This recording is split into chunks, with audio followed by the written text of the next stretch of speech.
Hello, everybody. Excuse me. Welcome back to the Blind Press YouTube and Twitch channels. I hope you're all having a good Friday. It is Felonious Friday, but we're also going to be doing a double question period because of the screen share shenanigans yesterday. But I checked with my Be My AI camera thingy, it's a blindy app, and it showed that the YouTube video was shared in the screen, so we should be good to go. And I've also got Twitch chat pulled up in a different window, so I will be able to check Twitch chat without you guys seeing the screen change. So that's good. Let's just pop that open so that I can have Twitch chat open.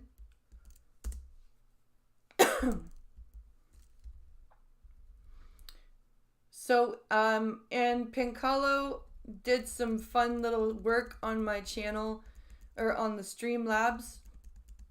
We've got a new Streamlabs donation alert, and we have TTS now. It's Russell. I think he's British. Hello. Says Patu. Hello. Welcome to the stream. I hope you're ready to have a good time. And so we're going to take a look at our first video is going to be about Dance Monkey. I'm sure we all know about Dance Monkey, that horrible song on TikTok that I will never ever listen to because of TikTok now. I fucking hate that song. I really do. It drives me absolutely batshit. So we are going to take a quick look at this video from Sunny VTube, and I have posted the links to all of the videos for today in the description of the YouTube stream. So if you'd like to check out any of the channels that we are taking a look at, please do feel free to go to the description of the stream and check those out. You'll also find the Streamlabs link there as well.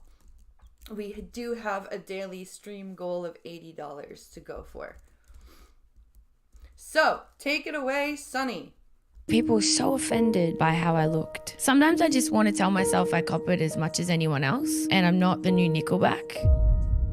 It's the world's most streamed song by a female artist, but Dance Monkey's 3 billion plays ruined Tones and I's life. I don't think I've been happy one day since all this stuff has happened. Not to mention the song itself is way more depressing than most people realize.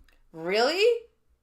You can't tell it's a depressing song about being like a complete just circus act and dance for me, dance for me, dance for me? Like, really? You can't tell? You see, Tones and I first wrote Dance Monkey whilst performing her songs in the street, where on one particular night she dealt with a super difficult crowd. The whole crowd was very drunk and rowdy. Over a 30-minute period, Tones had all her money stolen, was told by an onlooker she had no talent, and had her keyboards knocked over as the rest of the crowd demanded she keep on playing.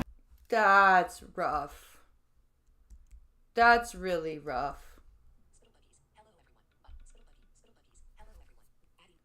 Before we go further on into the video, I want to make sure that you guys can see this. I just want to make sure that this is visible before I keep playing the video. Because the camera the Be My Eyes did say it was shared, but I just want to make sure that everybody can see this before we continue. because I would hate to play the video and you guys not be able to see it. I personally banished myself from TikTok, Twitter, and Facebook. Also, damn, that sucks. It does. It really, like, for her to go through that, like the song, like having her money stolen, having her keyboards knocked over. You can hear it? Good. Good, Jordan. You can hear it. I just hope that the sighted people can see it. That's what I'm hoping. That is what I am hoping. Had like a real bad night where like people were just like again, like they weren't even chanting one more song. I'd done like 6 encores. She'd therefore make the chorus dance for me, dance for me, dance for me, referring to hecklers egging her on. I just took everything that people had said to me and put it in a song, like just sing one more time. And by the time she finally wrote it, her confidence had been destroyed. And I wrote it in the wardrobe because I still got nervous about people listening and hearing me stuff up when I'm writing music and go over and over again on the same thing. So I like... That's my thing with practicing. I get so embarrassed when people hear me practicing, because practice is when you make all your mistakes, right? And I hate making mistakes. This was my biggest problem with piano. I hated making mistakes. I hated people hearing me make mistakes, especially because my mother would, and my mother like can read music, but she is not musical, right? So she would pop her head in and be like, that doesn't sound right. And I'd just be like, what, really? Really? Okay. Sure, Miss Non-Musical Person. I like really nestle myself in a small space. However, by playing the song on the street, she attracted an audience of hundreds, all of whom couldn't stop listening despite the song being unreleased. You couldn't hear the song anywhere. It was nowhere. You could only hear it live. And that's the only place you could hear it. And word started getting around about this song with no way to stream it. People would come down when I was busking just to hear it. In one video titled That's Tones and I NYE in Byron Bay, the uploader stated, "Don't know the name of the song, but I got a big fan of her for the first go," with the video itself showing hundreds of people listening to Tones, one of whom you can hear yelling, "Coolest night of my life." A different TikTok showed a similar scene, having filmed Dance Monkey on the street before its release, captioned with the title, "I just recorded it because I thought the song was good." Dance Monkey made her street performances so popular, Tones' manager stated by the end of the first song at least 20 would stop by. Wow. So this song basically became a magnet for people to come watch her busk. And busking can be difficult because, like, you know, there's not always going to be a nice crowd. You're not always going to have a good like, you're not always going to have a good day. Sometimes you're not going to make any money at all. By the end of the third, there was at least 50, and by the end of the set, 150 would be gathered. We were getting shut down by the police in a few weeks. The crowds were spilling onto the street and becoming dangerous, with her local fame causing other unrelated issues. Other buskers started getting angry at me. Some started a Facebook group and were like, we're going to run Tones out of town. Like, Jesus for no reason. Christ. They just hated how The big the crowd buskers was getting. As a result, Tones took her act to a hostel where it buskers became didn't even like her bigger. either? Everyone just started coming to the hostel, and all of a sudden this hostel was at full capacity, 500 people. They couldn't let anyone in every single week just because people wanted to come, waited through the whole 2.5-hour talent show for this one song at the end, which was like the craziest thing. Everyone knew all the words. Describing that That is nuts. It's a song that hasn't even been, like, recorded or released. And people are already knowing all of the lyrics. That is nuts. That is insane. period as her happiest days ever. I always say that that was easily the best time in my life. She'd achieved everything she ever wanted and still had no plans to release music publicly. What is Always busking? obviously just wanted Spittlebuggies. Busking is street performing. So, like, if if you see people on like the street corner doing like guitar playing, or sometimes like you'll see people doing like different like sometimes there will be magicians, singers, sometimes they dance. It's basically just street performing for money.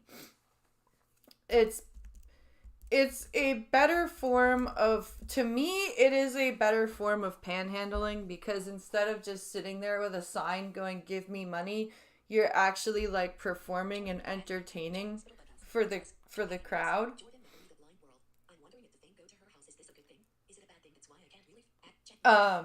So I think yeah, that's what busking is.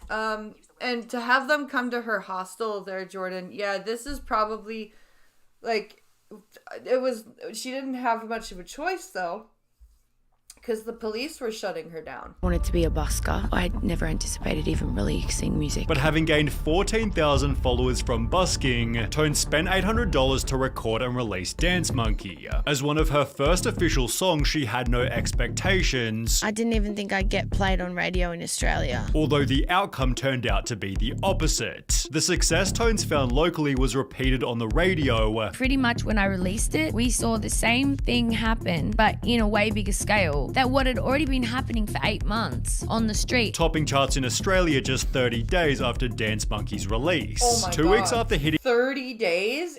It made it to the top in holy shit.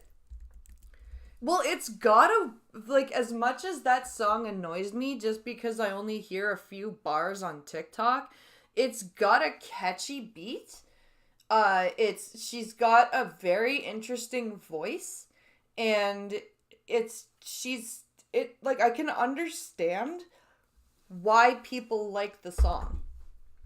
And it's just not like my style of music, but I understand why people enjoy it. hitting #1, Tones released the music video, which gained 1.6 million views in just over a month, leading to her first festival invite, which slightly exceeded expectations. Tones was scheduled as the first act on a terrible stage. I opened the whole festival, and usually there's about 200 people at this stage. Although, as can be seen by the official festival video, she managed to attract a slightly larger audience. Slightly. There was like 40,000 people. The video of slightly. me online at Splendor in the Grass with the red on is that. The set after me had like 500 people there. The music video Jesus hit 10 million Christ. views only 1 month later, celebrated with an Instagram That's post a reading, huge Old Town difference. Road has been #1 on iTunes for 14 weeks. Until now, motherfuckers. 1 month after this, when the video was at 100 million views, Tones made another post reading, I have the #1 most streamed song on Spotify worldwide at the moment, and an Aussie artist has never done that before.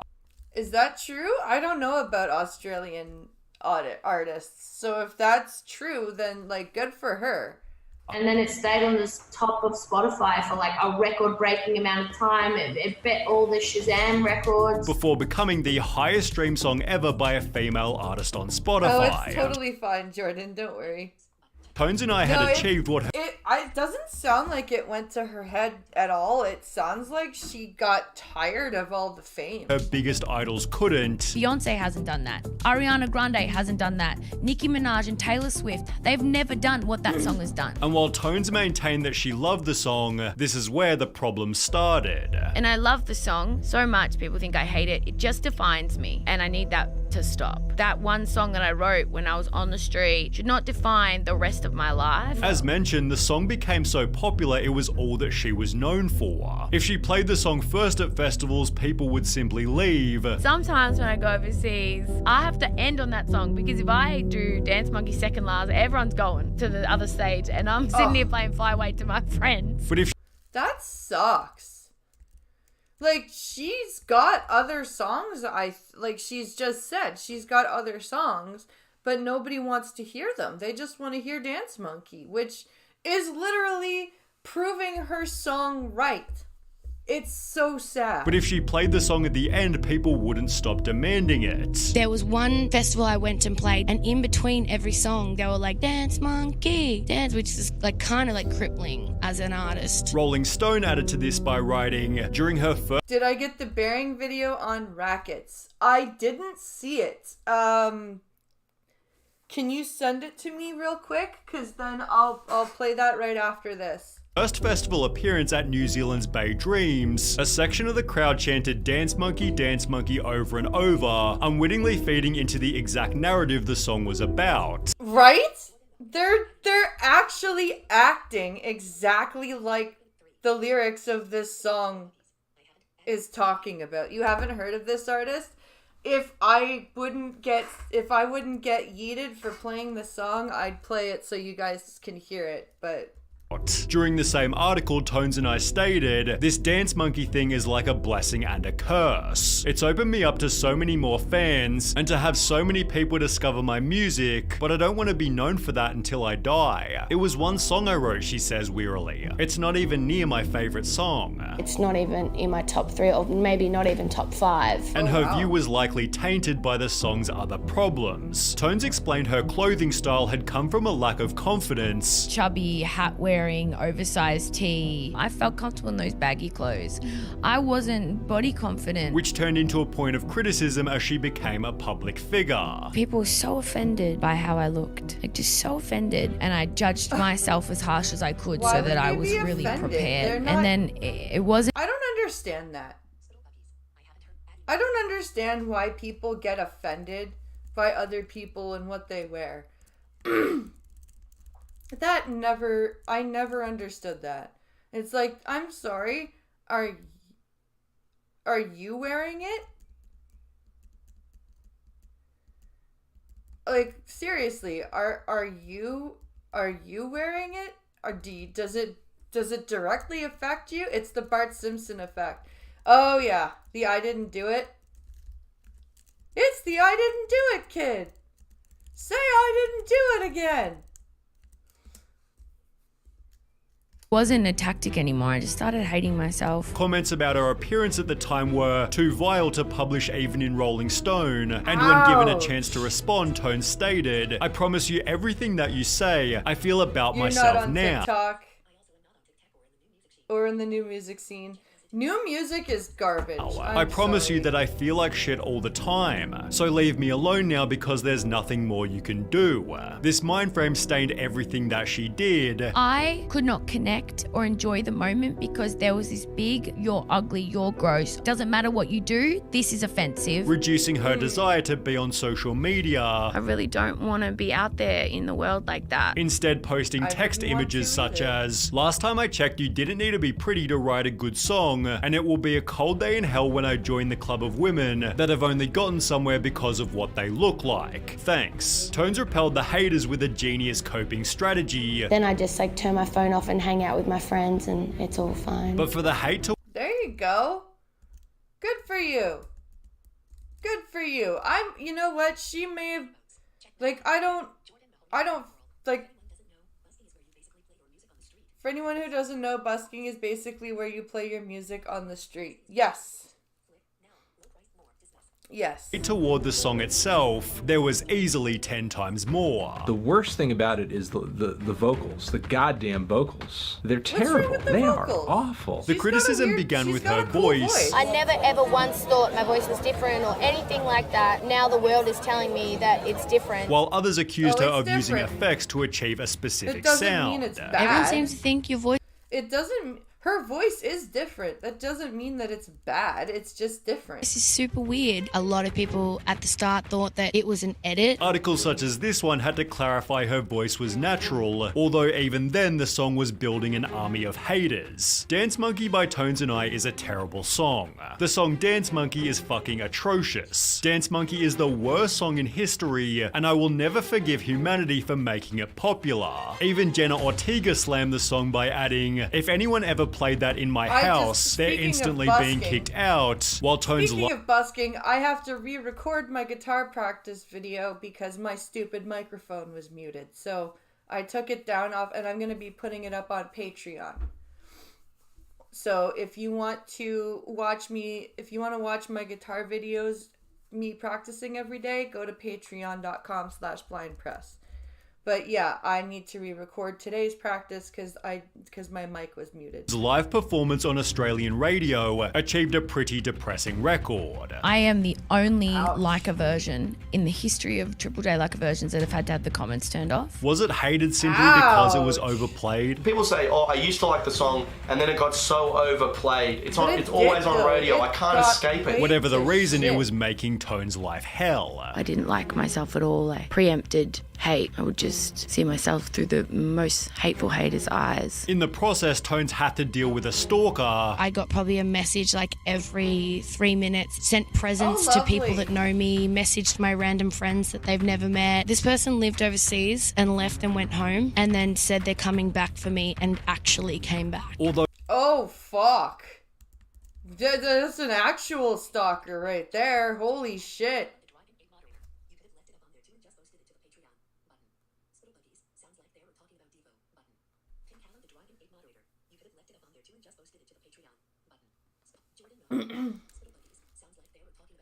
Sounds like they're talking about Devo. Although surprisingly, Nicki Minaj might have been a bigger I need to re-record. Like, there's no sound on it though, so I need to re-record it.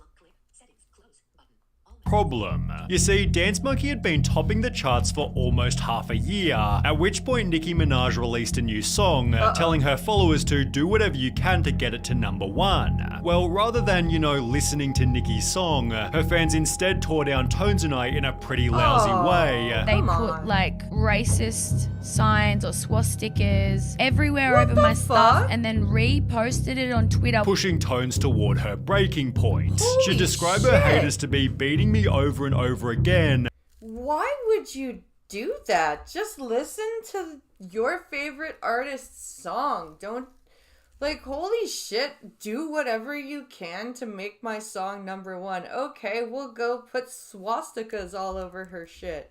Until I'm sitting here crying in my own home. No one even understands how bad it really is. Winning 4 arias failed to fix anything. No one could have ever prepared me for the whole world judging me and comparing you to other artists. Which was followed by a Facebook post reading, "People always say, Tones, how does it feel? It must feel great. What are you feeling? You must be over the moon." It does, and I don't want to take anything away, but I have been hiding a black hole for a while now. With success comes judgment and opinions. This I was prepared for. It's normal, which is sickening, but the relentless bullying that follows every proud moment tears my mind in two. Tones was also frustrated by the... I don't blame her. It's like they're specifically going after her just to hate her. And I don't quite understand why. As I said, her music isn't the style of music that I would listen to, but her voice is cool. The keyboard work is pretty cool. I don't understand why people hate it so much. The media. And I felt dirty when people made shit up about me, and I felt gross, they could say anything, and they did. To the extent that she was happy to see the song's popularity fading. Here comes the weekend with Blinding Lights. I'm like, good on ya, mate. Marietta's like, oh, it might go back to #1 next week. I'm like, oh no, I want to move on with my life. It's therefore no surprise she'd state, I don't want to just try to chase that song. I loathe that song a lot of the time. A lot of times I don't want to sing it, instead turning lemons into lemonade with an album called Madhouse, documenting the highs and lows of unexpected fame. The whole ordeal also inspired a weight loss journey. Here's an exclusive. I've actually just lost 30 kilos. Leading to positive... Oh, wow! 30 kilos. That's 60 pounds, guys. That is amazing. Good for her. That's a lot of work. 30 kilos is 60 pounds. That is a lot. A lot of work.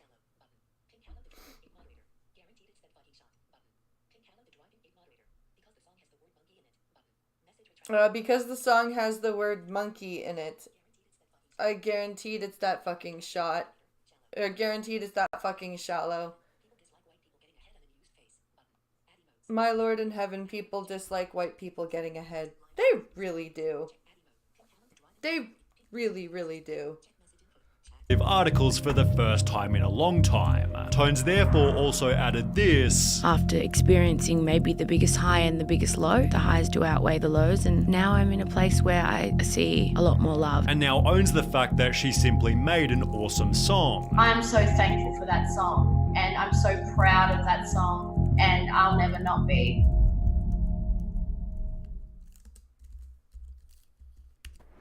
So I had no idea about the ordeal that she went through. I feel sorry for her, actually. That's horrible. Just to be treated that way and just over a song. And for people to act the exact way that the song talks about, and they don't even see it. They don't even see that they're behaving the exact way that song is talking about. It's baffling to me. It's just absolutely baffling to me. Okay. So, apparently, as much as I've tried to defend Nick Rekieta over the past little bit, apparently he's gone a little bit off the rails. Bering's gonna tell us about it. We're gonna take a listen.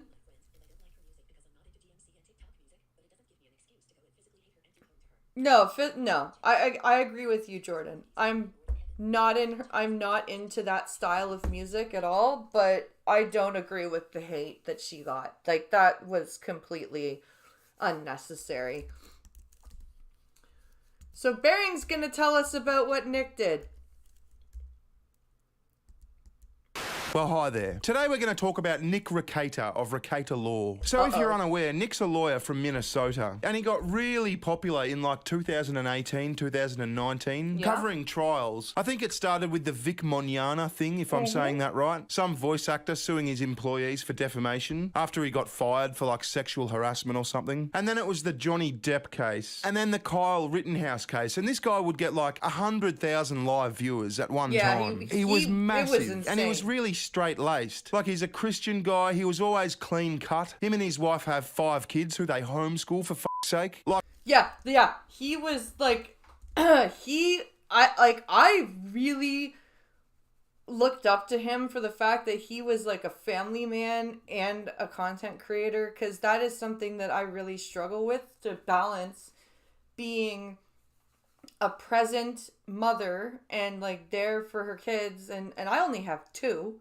And they're not homeschooled, but be there for the kids and not be one of those streamers that is like, go away, I'm streaming, ah! Right? But so I have kind of looked up to Nick, and I was like, yeah, he was super dad. He literally was super dad. Like, it was insane. He would be like homeschooling his kids and driving everywhere, and then he would come on stream for 5 hours. Like, it was crazy. And so, yeah. Like, full on wholesome. The guy hardly ever swore on stream, but he'd make jokes here and there. He'd have interesting people on. But sometime in the last couple of years, he's just spiraled. He's observably a massive alcoholic, and I strongly suspect there's other stuff going on, but he's just... Well, see, the massive alcoholism, that started as he just drank whiskey on stream. And, like, yeah, that would be his thing that he did after all of his working. All of his, doing family stuff. He would have his whiskey, and people would ask him to do toasts for people and stuff. Like, it was just a thing he did for his show. It wasn't really alcoholism. Just starting to lose the plot. And this sort of culminated in a stream I saw yesterday. So the setup, he's involved in a lawsuit at the moment. Well, he's being sued at the moment is a better way to say that. Because he called some guy a and this guy didn't like it, obviously. Now, I don't think he's lost the case just yet, but he's lost some sort of appeal, so he's like one step closer to losing the case. Now, Nick's apparently got the best defamation lawyers in the country working for him, and this other guy's got some unknown working for him. So Nick's not happy, and he just got maggoted drunk. I mean, he does that most streams, but especially so in this one. Anyway, I think I'll get Tits in here to watch this, because she's a fresh set of eyes, and I just want to show her. Anyway, let's go. When you're drinking... Most streams, but especially so in this one. Anyway, I think I'll get Tits in here to watch this, because she's a fresh set of eyes, and I just want to show her. Anyway, let's go. When you're drinking... When you're drinking... Alright, so I've got Tits here with me. Now, this story... Tits! Hello, Tits! Hi, Tits, how are you? Hi, Tits! Is fucked. And I kind of just want you here because, like, it's a hard one to explain. So I think that having someone in the room to explain it to will help. I mean, I'm going to fuck it up. There's so much law. And when I say law, I mean L-O-R-E, not L-A-W. But there's a bit of L-A-W. So you know who Nick Recator is, right? Yeah. We've seen the Keno Casino boys talk about him. And he's a fucking lol cow at this point. He's like a pure alcoholic. And he's probably doing other stuff as well. Yeah, I feel so bad to hear them say he's a pure alcoholic. Like, I remember when it wasn't that. You know what I mean?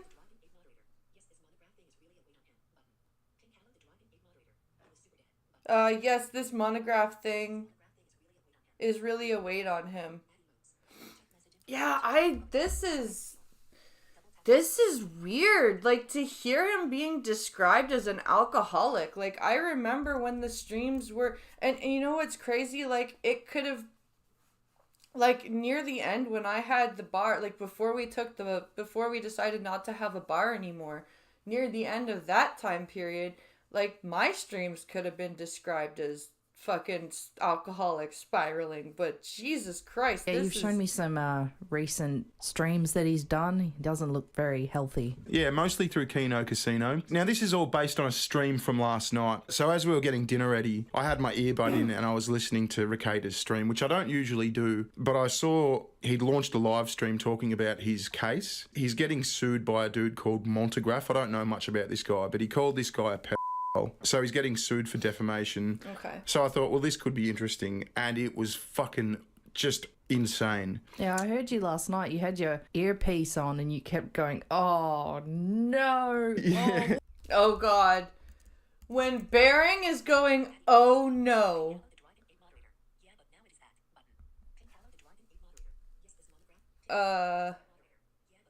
Yeah, but now it is that. Yeah, that's what's sad. Well, what are you doing? I'm like, what the fuck are you watching? Well, in this stream where he's talking about the current status of his case, I mean, he's calling the guy a repeatedly. He's calling the judge a stupid bitch, basically. Oh, no. It's just insane. Medica's in the chat. Now, there's a clip I'll show you, but Medica actually introduced Recator to this guy because apparently he'd had some other lawsuit with some other guy over being called a Now, I don't know whether the guy's a or not. It's probably just internet bullshit. I don't know. But anyway, let's see what Keno Casino is saying about it this morning. It's the Super Bowl of the sector! It's Nick Recator drunken on drugs Super Bowl! Oh, God, Ashton, with please fucking stop. Aaron M. Holty or Steel Toe Guy's wife in the corner, watching it all on. Recator Ashton! 45-minute cocaine benders in the bathroom. Coming back with powder on his nose. There's a powder on his nose. You can... Dude, why are you screaming, Ashton? God damn. See it? He's caught jerking off on camera. He's masturbating on camera. He's pulling a dark side Phil on camera. Now, all that's fucking true. Oh, no. All that's basically true. I don't think he was wanking on camera. There was someone on YouTube earlier saying they reckon it's that Aaron M. Holty's wife.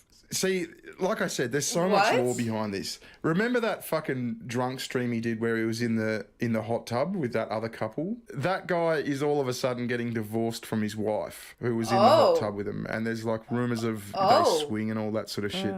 But anyway, yeah, there was some guy on YouTube saying it was April M. Holty sucking him off. Oh, shit. Okay. This is getting bad. Oh, the Monograph thing goes back to 2016. Oh, I do remember Drummer, and I do remember Montegraph going after him. Yeah, how can he do that? Like, his throat has to be raw by the end. And he's got to be, like, sweating buckets.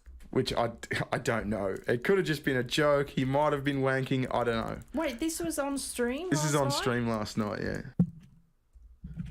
Why would you do this? Why now? Oh my god.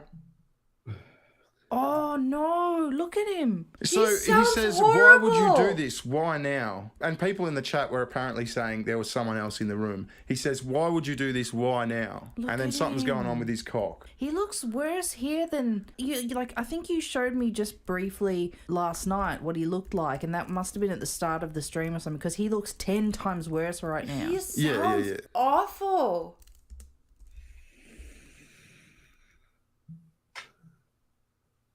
What the fuck?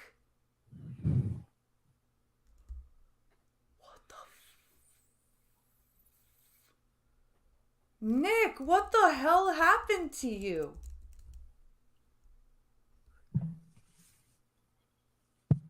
What? Why is my camera so on? Oh no! Oh, Yeah, so the theory is he was being sucked off by this Aaron's wife. Now, Aaron is getting divorced from his wife. And he sounds so done. He's like, why is my camera still on? Like, oh my god. What the fuck happened to Nick? As we, like, he's talking about it on stream now. It's all seedy and it's all fucking weird. And What anyway, did he say in the beginning again? Why would you do this right now? Why would you do this? Why now? So, I mean, is he talking to his cock? Is he talking to chat? What's he doing? Why does he sound so it angry? did kind of look like he was tugging himself off, didn't it? Yeah. Like the movements. Oh, he looks so fucked up. I know. Well, here's Ricada a couple of years ago compared to Ricada now. So that's him like 2 years ago, 3 years ago on the left, and that's him on the right last night. Oh no, he's dying. I know. Like I said on Tism, he's got liver disease or something. Sure, look at his eyes. They're all fucked. This is how his skin looks fucked. This is a few years? Yeah. So that might be 2021 or something. I'm not sure. I'm just going by what he sounded like, because I can remember, like, he would go for hours, and even with having, like, whiskey, like, he would go for hours and he would sound completely clear. Like, this is insane. This is insane.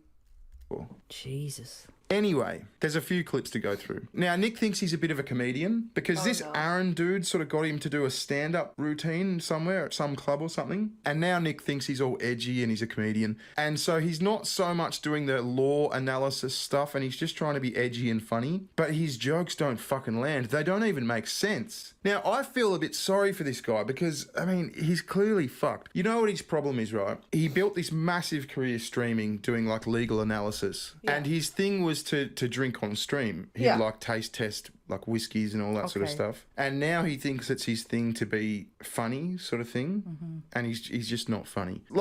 Like he was fun. Like, that's the thing with Nick, was when he was analyzing law and like he had funny quips, but he wasn't trying to be funny. He was just being Nick. Now, like I told you, he looks like your dad. Oh my god. Oh my god. Like I said, I feel sorry for the guy. This guy has 5 kids.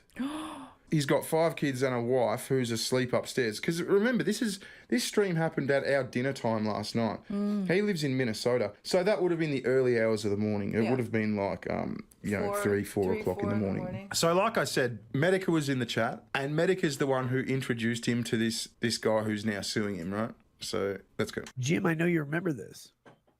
You brought me on the show to talk about Monograph losing his lawsuit. One guy Oh my god, he sounds fucking, his nose. Listen to him. You brought me on the show to talk about Monograph losing his lawsuit. One guy called him a pedo.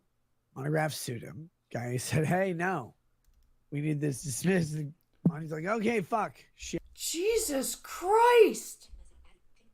He sounds awful. He sounds, not only does he sound drunk, he sounds like he's got his nose packed full of fucking coke. Shit. Holy shit. Shit. He got fucking tossed. Oh my Out god. of the court. Why is that? Because it was real. So he's saying, Medica, we were laughing at this guy on stream because he tried to sue some guy for defamation because that guy called him a pedophile, but it got thrown out of court because it was true. So that's one instance of him saying this guy is in fact a pedophile while he's getting sued by this guy for calling him a pedophile. Yeah. I mean, fucking hell, Nick. Yeah. I mean, you shouldn't talk about your legal problems and Nick on should stream know or on the that. internet, full stop. Well, But here's he's this... meant to be an expert in this stuff Yeah, too, yeah, he's a isn't he? fucking Like, lawyer. But here Nick he is, should like, know calling him a this. pedophile again. Anyway, here's Nick trying to be funny, and this is just crash and burn horrific. This is fucked. Jim, by the way, how long do you have left to live, Jim? I'm going to zoom in on him. Now, the quality's What? going to be fucked, but I just want to, like, The fully see his, like, fuck? facial expressions and shit. He's going to do some sort of comedy bit or joke or fully see. Have left to live, Jim. I'm going to crash and burn horrific. This is fucked. Jim, by the way, how long do you have left to live, Jim? I'm going to zoom in on him. Now, How the much quality's do going to be you- how fucked, but I long just do you want to, have like, left fully to see live, his, like, Jim? facial Holy expressions shit. and shit. He's going to do some sort of comedy bit or joke or something, and let's just see if we can sort of follow what he's trying to do, because I fucking can't. Maybe you can. Seriously, I want to know. Because I've had this dream of going to your house, just sitting outside, like petting your roses or whatever. Do you have flowers? I don't know. Where you live doesn't beget flowers. Petting your whatever your perennials are. Then you're petting him. Like, oh God, Jim, I just want you to live through this. Will you please have an enlarged prostate, but then get over it? What the fuck is going on?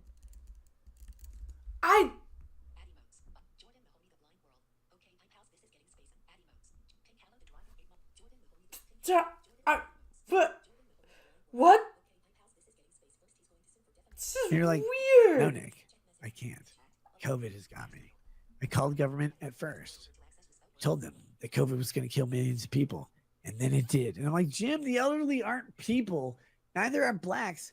And you're like, no, but that's who they killed. So it killed old people and black people. I'm like, well, there aren't old black people, so those are white people. See, what the fuck is he saying? I mean, I can't follow the joke. He's so scatterbrained. He just keeps going off on like tangents that don't make any sense. I feel like I'm listening to my fucking cousin. I had a cousin that fried his brain on crack, and he talked exactly like he didn't say like whites and black, like, but the way he talked was exactly like that. Like, you couldn't follow what he said most of the time. You were just basically like, yep, yep, sure, okay, I'm gonna go over here now. Like, he had moments of clarity where he could string some thoughts together, but there were a lot of times where he was just like there was nothing that you could figure out what he was saying.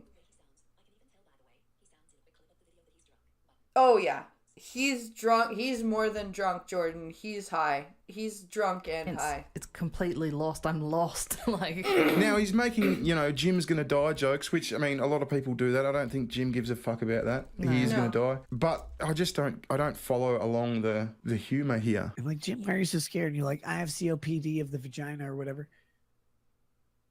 And you just don't want to die from Governor Tim Walz. Jim, I will protect you. I will put my mouth, buttocks, whatever it is, over your fragile, sensitive vagina. I'll save you from that. I will put my buttocks or mouth over your fragile, sensitive vagina. to save you. Yeah, I mean, I'm speechless. What He's the fucked fuck up. What else happened can to you say? Nick It's just- Rakata? Yeah, And like I said, it just compounds He's mental. He's verging on mental. It just compounds it more that he's got 5 kids asleep upstairs or whatever, and a wife, and they homeschool the kids. He's talked about on stream before, not that I watch all his streams, I watch some of them, and I watch the Keno Casino boys talk about him. But he's said on stream before that he stays up late because he's an insomniac or something. He's a narcoleptic. So he takes like narcolepsy meds, and they do fuck with him. But if you're gonna drink on narcolepsy meds, like, that's a big problem. And he has a sleep for like a few hours, and then he gets up and he drives the kids around. I mean, can you fucking imagine being like this? No. Because this isn't a one-off. He's like this plenty, like lots. Imagine sleeping for 3 or 4 hours, getting up, and then driving the kids to fucking soccer training or whatever the fuck. No, thank you. You can't. But your skin isn't going to give you COVID, and I didn't have COVID. What am I? Jewish? I don't have COVID. What? I don't know. I don't understand. Did he turn into Nick Fuentes for a second? What the fuck was that? Did Nick Rekieta just swap bodies with Nick Fuentes? I don't. I'm not Jewish. I don't have COVID. Like I said, I'm speechless. If it was a bad joke, I could at least understand that it was a joke and go, well, that it just didn't hit, kind of thing. But he's just saying shit. Come to your house, sit around in your front yard until you come out because you can't stop me anymore. I'm just sitting there meditating over tea or whatever. Like, Jim will come. If I don't build it, Jim will come. You come out, you're like, what are you going to build there, champ? I'm like, I don't know, slugger. Can I call you slugger? Because I think I'm older than you. But if I'm not, you look younger than me because you look like you're dying. You look younger than me because you look like you're dying. You look younger than me because you look like you're dying. You're dying. Yeah. That's back to front, isn't it? Yeah, you'd think so, yeah. Let's see.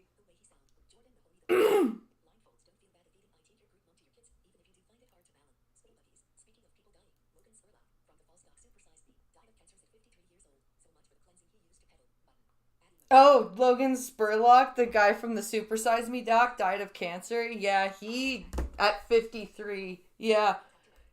What a stupid documentary that was. I used to have, because my mother we used to have satellite. And we used to have, like, a whole bunch of the pay-per-view channels. And I used to literally watch Super Size Me while eating a supersized quarter pounder with cheese meal. Because that's how much I took that documentary seriously. I was like, yeah, you're full of shit, dude. Nobody believes you, so just stop. Yeah, but it's kind of truthful right now because you look like you're dying, mate. Yeah. Well, that photo comparison from before. I mean, he looks like he looks like a bum. He looks like some cunt that's homeless that had come up to you on the street with an alcohol thing wrapped in paper going, oh, you got a couple of bucks, mate. He's just fucked. This is really sad, isn't it? You've seen this 100 times. This is another one bites the dust on YouTube, and I haven't seen it 100 times. Not this bad. I've seen it a couple of times, but fuck, this is really bad. This is bad, and it's sad because, like, as I said, like, I really enjoyed Nick Rekieta's stuff, and as a content creator who's a parent, like, I kind of looked up to him for being able to be a parent who homeschooled and was a content creator. I want to build a movie theater for you, Jim, to just play Charlie Brown movies for the rest of your life. It's probably going to be 2 or 3 minutes. I want that to happen. And we just have us have a good time. Why is it so hard? You're like, but I'm in St. Louis Park. You're not. I know. That's a joke. I'm in St. Louis Park. That's where all the Jews are. Jim, how much gold do you have? He's like, enough to mortgage 12 houses. But because they're Jews, 24 houses. What the What's with the Jew jokes? I don't understand the Jew jokes. 3.5% to maybe 12%. Oh my god, he's scatterbrained. Yeah, see, I think that was like in reference to like Jews give each other lower interest rates, I think, apparently. I mean, but I don't see where the joke is. What the fuck was he saying before? Like, Jim comes out and is like, what are you going to build, man? And like, I want to build you a movie theater so we can watch Charlie Brown for 3 minutes because you've only got 3 minutes to live. But Jews, yeah, what about those Jews? What the fuck? This is bad. Instead, I need you to go. I need you to go to the Mayo Clinic. Hand him a jar of Hellman's and say, please, gentlemen. See, I get that one. The That was a Mayo shit joke. Clinic, Because the Mayo Clinic give is him like a a jar cancer of clinic. Hellman's. A Oh chronic my illness God. clinic or something. And Nick, Hellman's is a brand of Mayo. no. It's just a Dad shit jokes, joke from a really? drunk. A rambling drunk. Fucking dad jokes. Save me. Save me. Here's Hellman's. Put it on the back of the bread. Put it on a sandwich. Put it on, oh God. Put it on a soup. Chicken wings. I don't care. I just need the Hellman's mayonnaise to keep me sustained.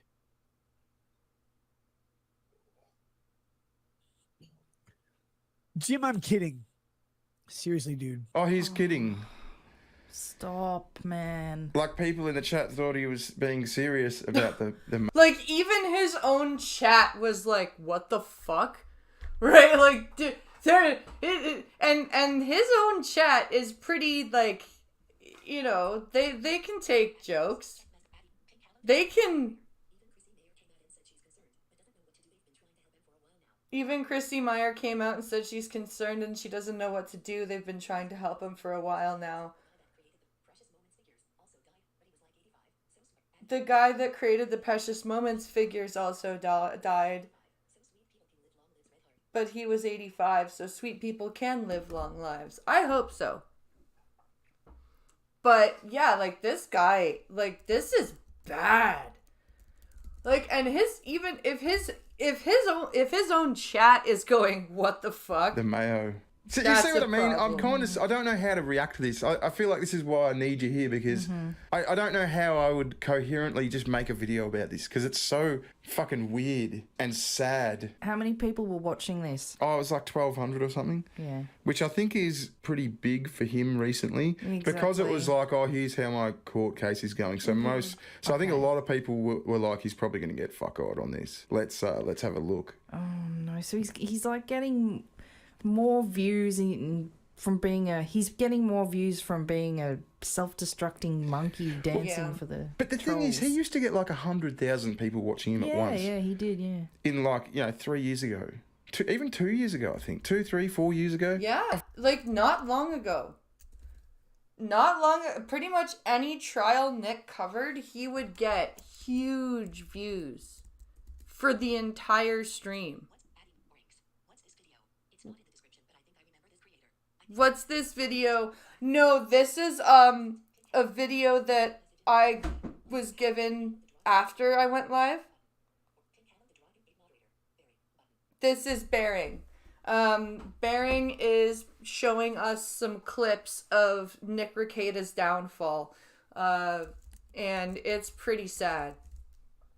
I will add this video to the end of the description after the video, or after the stream uploads. I feel like most of the people that watched him were actually like, okay, this is interesting. It's a lawyer. He's talking about legal cases and court cases. Yeah. This is interesting. I mean, I watched him. I watched some of the Vic Mignogna stuff. I watched some of like the Rittenhouse stuff, even some of the Johnny Depp stuff he did. Yeah. And it was interesting because he had interesting people on. He made some quips. He made some jokes here and there. It wasn't his thing. He wasn't like a big comedian. You didn't watch Nick for the comedy. No. But it was interesting. It was good viewing. And now he's going edgy boy. He's trying to go edgy boy. He's trying to, and it doesn't work. I mean, the Mayo joke, for fuck's sake. That was a horrible Get well, dad joke. Have fun. Make fun of me all you want. I don't care. I love you, man. You introduced me to Monica.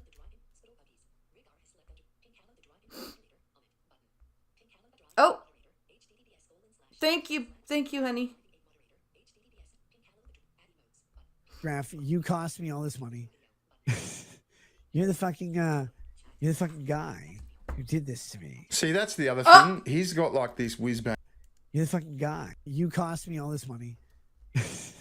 You're the fucking guy who did this to me. See, that's the other What? thing. He's got like this whiz-bang lawyer. He's got like Nick- the best defamation lawyer in America. Is Nick accusing Jim of having Montegraph sue him? Is that what I just got? That Nick says that it's Jim's fault that Montegraph is suing him? Okay, defending him. And this other guy's got like a fucking strip mall lawyer who doesn't know shit, apparently. But he's getting his ass handed to him. Because he called him a pedophile, probably with no fucking evidence or no basis, no grounding in truth sort of thing. I mean, you're a lawyer. That's probably his other problem. He's the internet lawyer expert guy. So he kind of looks like a dick if he concedes defeat. See, any normal person would probably say, listen, I was drunk on that stream. I called you a pedophile. I'm Sorry. sorry. I retract it. You know? Yeah, I'm sorry. I was wrong. I shouldn't have called you a pedophile. I know better.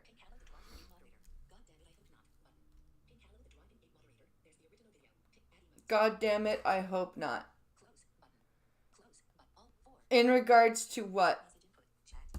You know, no basis, no grounding in truth sort of thing. I mean, you're a lawyer. That's probably his other problem. He's the internet lawyer expert guy. So he kind of looks like a dick if he concedes defeat. See, any normal person would probably say, and he's fucking shit-faced while he's doing it. You'd save more honor, though. If you knew you were wrong, Yes. if you knew that there's like bugger all chance you're going to win, you'd save more pride by throwing your hands up in the air and be like, oh, well, yeah, I fucked up. Yeah, you would. You would. If you were like, you know what, I'm a total asshole, and I completely ran my mouth. I was drunk. It's not an excuse. But I will...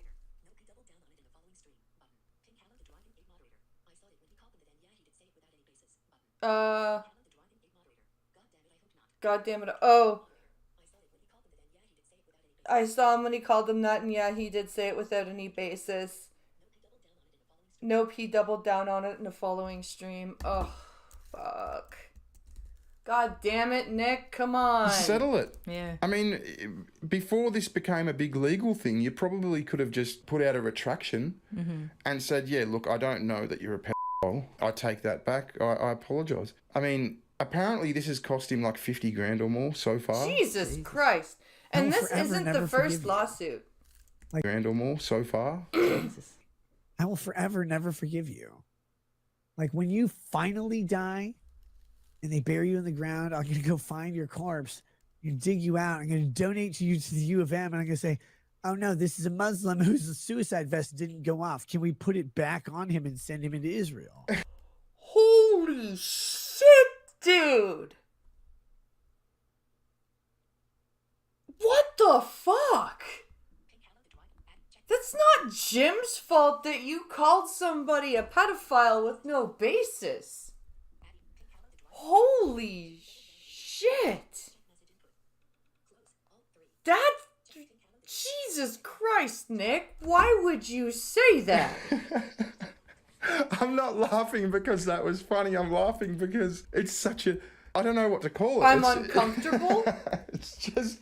What the fuck are you talking about? How's this funny? A suicide vest corpse taken back to Israel? I'm going to dig your body up and say, hey, this is a Muslim whose suicide vest didn't explode, so let's mail him back to Israel. I mean... Wow. And we will FedEx that motherfucker to Israel. His name will be Muhammad Allah, who, I don't know, Boba Tea or whatever. I'll put the vest on him. Say, go in peace. Find your 72 virgins. And that man will flow right into Israel. He will blow up in town square. He'll kill probably 2 or 3 Jews. No Jewish women because they keep them for the calendars. They don't put them on the front lines.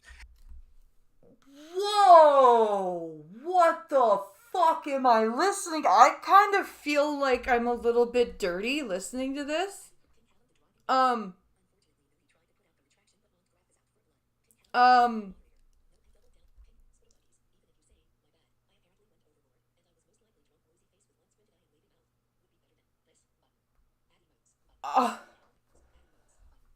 And this is directed at Jim Spittlebuggies. This is directed at Medicare. All of this, what Nick is saying right now, this is all directed at Medicare for introducing him to Montegraph.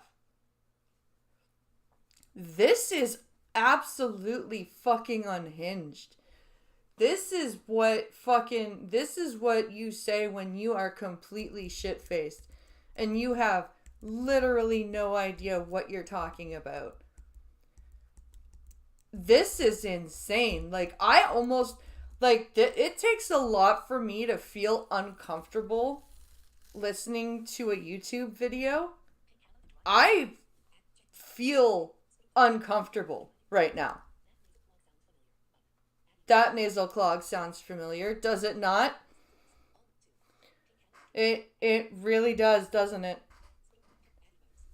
But, like, I physically feel disturbed listening to this. And then, only then will he go back to Muslim heaven. He will find, oh my God, 72 World of Warcraft players. And all of them play Warlock. And they're all like, please, please, please, please, don't bend me over, keep me standing. Because that's how I like it. And Jim would be like, why is I didn't do the suicide bombing. And I'll call hell myself. And I'll be like, hey, by the way, Jim, I did this. This is just insane. Yeah, it's a circus. It's a freak show. This is like... That's a monologue of hatred. This is insane. This is like...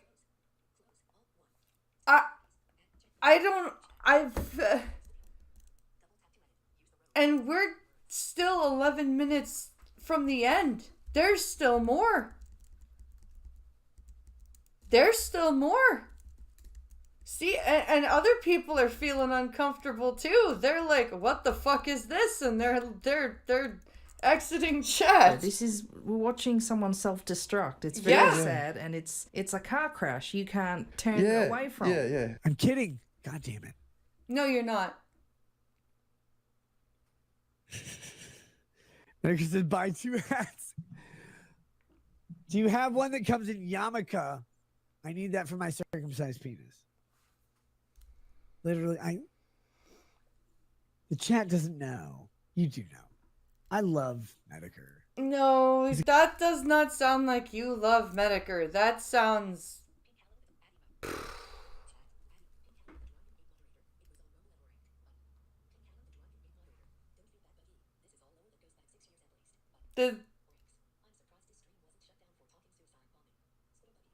Yeah, this was on Rumble, Oryx.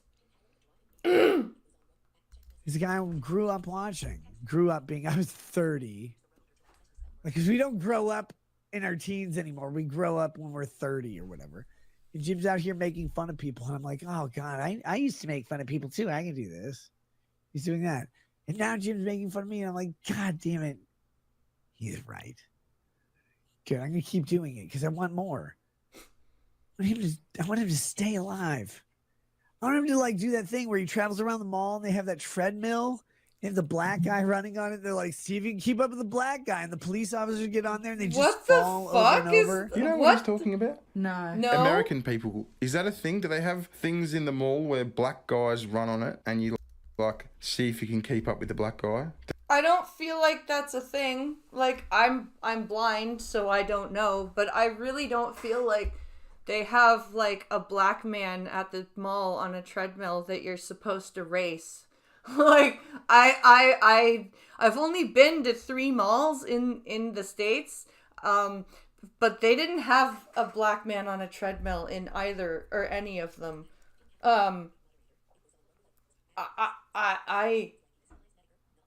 It sounds like he despised Medicare, not loving him, right? Like, you don't talk like that about somebody that you like.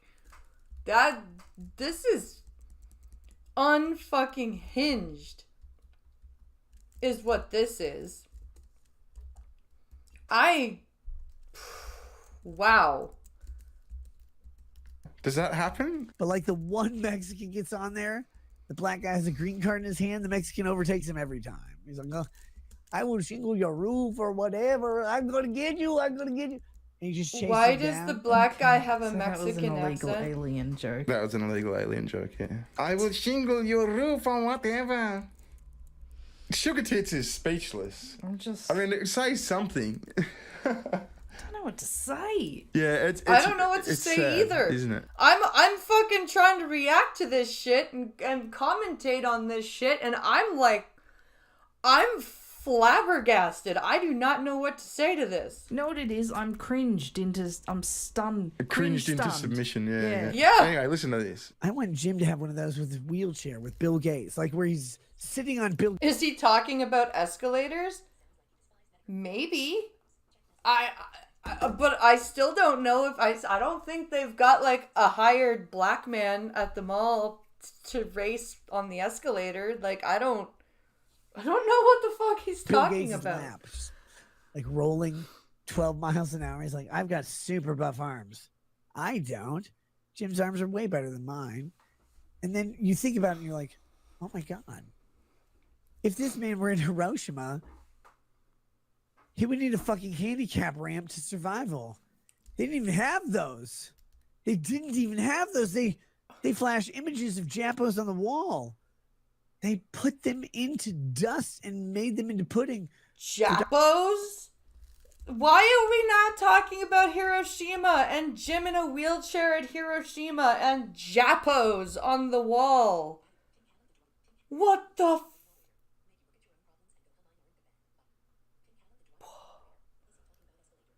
makes you look at your own problems and go, huh, mine aren't that bad. Yeah, kinda. A little bit. Little bit, yeah. For Dr. Phil or whatever. Okay, all right. So all right. Let's try and follow this. Medica needs a wheelchair like Bill Gates, and he's sitting on Bill Gates's lap, and he's something to do with Hiroshima, and they flashed ramps. Oh yeah, they didn't have ramps in Hiroshima. Yeah, ramps. And they flashed the Japos, and then made pudding out of the dust to give to Dr. Phil.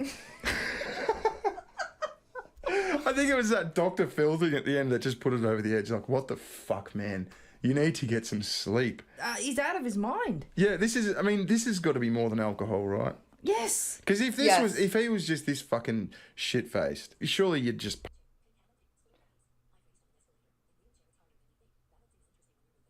I've raced on an escalator in a wheelchair. It's harder than you think. Balancing while moving is challenging.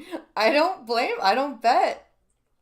Pass out. I You've bet got to be it this is. shit-faced and have something like keeping you awake, I think. Alcohol's a depressant. Yeah. Like, the more and more you drink, you're just going to pass it. You're going to be swearing words. Mhm. You're not going to be making any sense, Yeah, but yeah, you're yeah. going to be like... He's looking off into fucking alien space like he's just... The ceiling cats. That's another thing about him. People say he's got ceiling cats. Yeah, but he's like looking off into space, like, and you can just 100 thoughts are just passing through his head at one time, and he's just trying to And they're navigate. just through and they're it, just random, and he just picks one for Dr. Phil. Dr. Phil and a Hiroshima and a and vaginas. This and is penis insane. yarmulke cups. You're like, oh God, what would Jim have done there? Like, no, he wouldn't have done that. He would have been FDR. He would have been FDR. No, he would have been an American president in his wheelchair. Would have rolled up. And then he would have died and left it to Eisenhower to solve the goddamn problem of the Japanese. Eisenhower created anime, Jim. Didn't Truman precede Eisenhower? Wasn't it FDR, Truman, then Eisenhower? Did Nick just fuck up the president lineup? You didn't. Why? Why'd you lie to me? Why'd you lie? You said you created anime. You're watching these big titty anime bitches. No. You created the interstate highway system. You created legal drinking age of 21. You created everything wrong with America. Okay, so now Jim's FDR. The FDR is the president who was in a wheelchair during World War II. So I think Jim is FDR because they're both in wheelchairs or something. So he created the interstate highway system, raised the legal drinking age to 21, and made anime or something. Big titty anime. Yeah. You tried to give it to FDR, but it was Eisenhower. He's so out of it. He's seeing Japanese. I think so. Eisenhower's you. Like, oh, I have a wheelchair too. No, you didn't. You didn't, Jim. You didn't have a wheelchair. You had internet access and a time machine. And you went back, you dropped the bomb on the Japanese. Thank you, by the way. You should have done more. But you didn't. Instead, you left karaoke bars, sushi. What the fuck is wrong with you? Big booty bitches, like knocking themselves, like animated ones, because no Japanese women have an ass. How did it get to Japan? I don't know. We were at Israel before and suicide bombers, and now we're at Japan and Hiroshima and anime bitches, and we're having a Twitch ad now, and I think it's the perfect time to refill my coffee. So we'll be right back. I'm gonna mute. You guys refill your coffee. Go to the bathroom if you have to. I'll be right back. Also, check out the slabs alert. See what it does.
Okie dokie.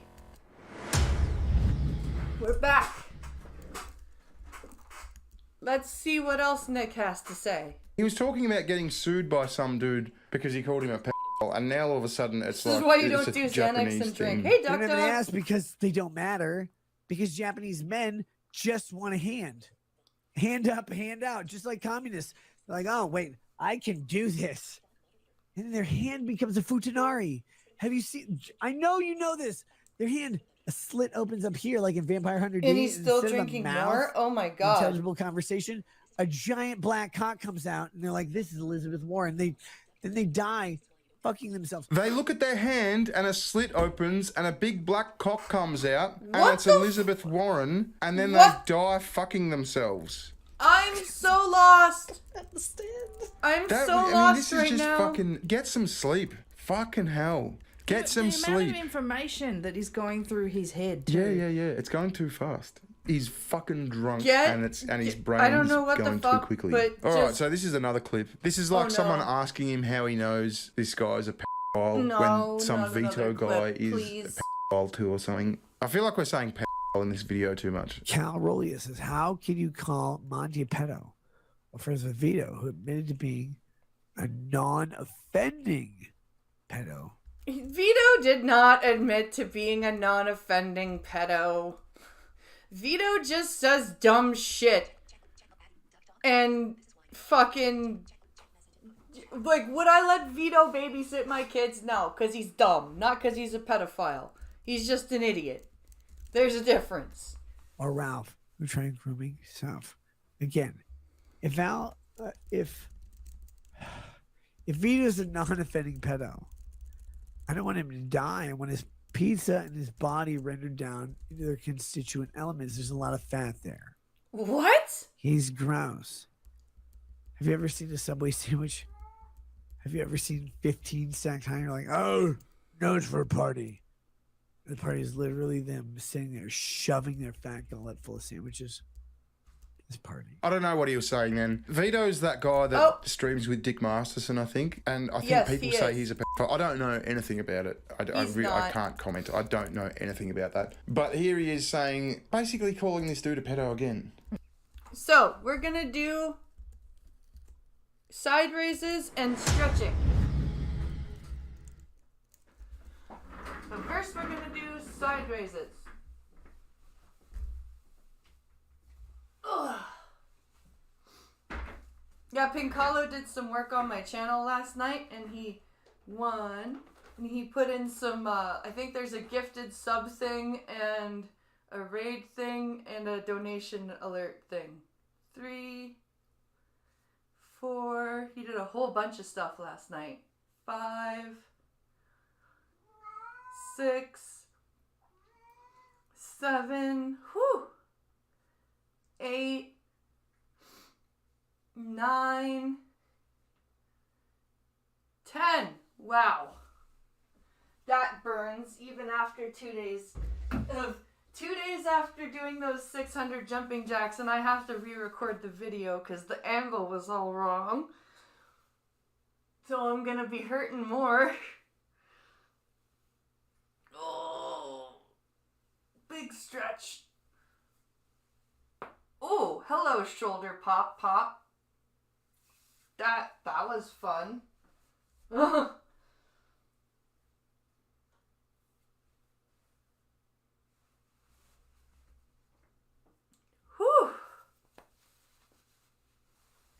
That felt better.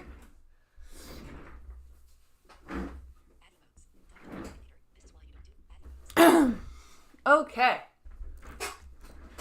Now we can push play again. Oh, first I gotta put the live scene. There. Now we can push play again.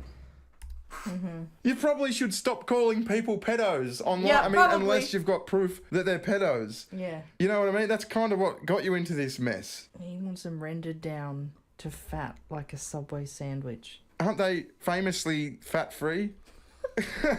Like 6 grams of fat or less. Oh, is a connection that Jared? Oh, it might be. Jared? So you understand Yeah. Ricada better than me. Yeah, because Jared's a p***. That's why Subway. Okay, all right. It's starting to make sense now. Anyway, we're going to wrap this up. So this is where he starts to sort of wrap up his stream. And it's just, it just shows you how fucking maggoted he gets. It gets worse. Oh, he gets worse, please, yeah. no. How long did he stream for? How long did the stream go for? Oh, this is 4 hours. 4 hours. Oh my We've got God. like 10 minutes worth of clip here. So I'm just grabbed a couple of things. This is the stuff that I saw. Mm-hmm. Like I said, we were making dinner and shit and getting the kid ready for bed and all that. Mm-hmm. I had an earbud in. So I watched bits and pieces and like paid attention to bits and pieces. Oh, at one point he went for a piss and left the camera on his chair for 45 minutes. 45 minutes of his chair. And that's apparently when he came back with some white shit on his nose. I don't know. I didn't see it. But yeah, dear. this just goes to show how dear. fuck-eyed he got. Okay, what's he Here we doing? go. He can't read. Yeah, no, I'm telling you, my thirst rate is below Obama levels. What? Thirst rate is below Obama levels. No, I'm telling you, my thirst rate is below Obama levels. I don't understand a single thing he just said, and I speak drunk pretty good, considering my whole family is a bunch of drunks. What the fuck did he just say?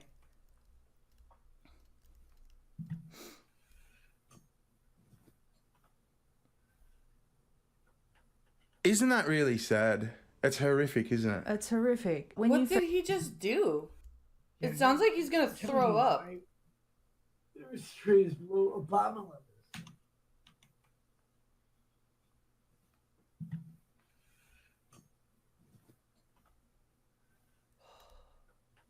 Isn't that really sad? It's horrific, isn't it? It's horrific. When you first played that, I noticed one of his eyes just completely separated from the other one and floated to the side. Oh, it's the ceiling cuts. Yeah. Just one, though. I understand getting, like, really drunk on stream occasionally. People do drunk streams and stuff. I never did it because I think it's stupid. You know, you risk looking like an absolute fucking idiot. And... Look, I'm no saint. I used to drink way too much. I don't anymore. I haven't drank a drop of alcohol in a fucking year. So I'm not sort of preaching from this I'm a martyr place. No, like I there was a time there where I was drinking way too much every day and it was getting bad. So, like, would I like to have a bottle of wine at some point? Yes. But when it's gone, it's gone. Right? Like, you don't need to be getting that shit-faced every day on stream. You don't need to get that shit-faced on stream ever. Like, do a drunk stream, but, like, have a limit. Be like, okay, I'm feeling it, I'm ending. You know, like, holy fuck. Place. But Jesus Christ, man, this is happening like every fucking stream. Most streams anyway. He needs to turn himself around. And you know what I was thinking, right? Is like he has a big channel. He's got like 500,000 subs. He's got like he's popular on Rumble and shit. He's got like he's known. He's really well known. He could turn all this around, that right? Would be a if good he idea. fucking woke up to himself, put himself into rehab for a bit, and then came back and said, "Yep, I was Vito fucked. did not I had help a real him problem." And do his get like that recovery label off arc. of him, though. Do No, his, he like, didn't. okay, I've got to get back to what I was. really I've got to be didn't. the trad guy, the lawyer who knew what he was talking about. I'm going to get fit and healthy, get some spark back into my fucking eyes, and really recover. Like, people would be fucking rooting for you. The redemption story. Yeah. People would absolutely be behind Nick Rekieta if he wanted to. Hey, Fury Kitten, what's up? Took a second to recognize Bearing and Tits, yeah. But yeah, like, this is bad. This is bad. Like, I feel so... People would seriously like it. Yeah, at the moment, it's like he doesn't give a fuck. Like, he doesn't see that there's anything wrong, or he doesn't care. And like I said, it just makes it so much worse that he's got 5 kids. 5 kids. Yeah. We've got 1 kid. Yeah. And, like... You know, you can't function. You can't be doing this sort of shit. No. Anyway, one last clip. So this is like the ending no. of the stream, and it just the contrast of Nick a few years ago to current Nick is just jaw dropping. Show us the ceiling, prove there isn't any cats stapled to it.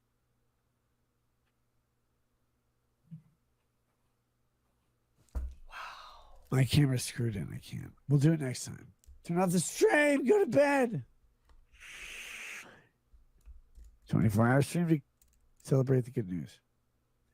Guys, I'm playing with you. Show's over. Catch you guys later. Have a good night. Peace. And stream to go to bed. Is Warski a pro at spawning cokeheads? No. Wow. Warski's a pro at spawning men dressed as women. What the fuck? He is gone.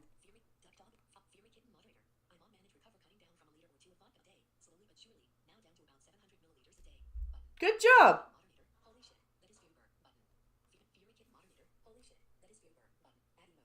Holy shit, that is Fubar. Yeah, that he is done. And that is more than alcohol. That is way more than alcohol. That is insane. That I can't. I just can't with how the downfall. The absolute downfall of Nick Rekieta. Like, I've heard stuff like that in my own family, but Nothing like that. Nothing like that. Okay, let's do our Felonious. Let's do our code blue cam, and then we'll go into yesterday's question period.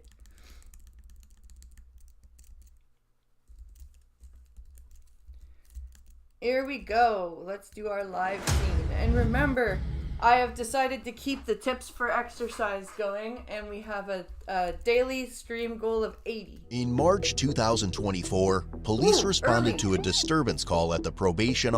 In March 2024, police responded to a disturbance call at the probation office in Eau Claire, Wisconsin. Oh, Eau Claire, not lacrosse. I always go, is it in lacrosse?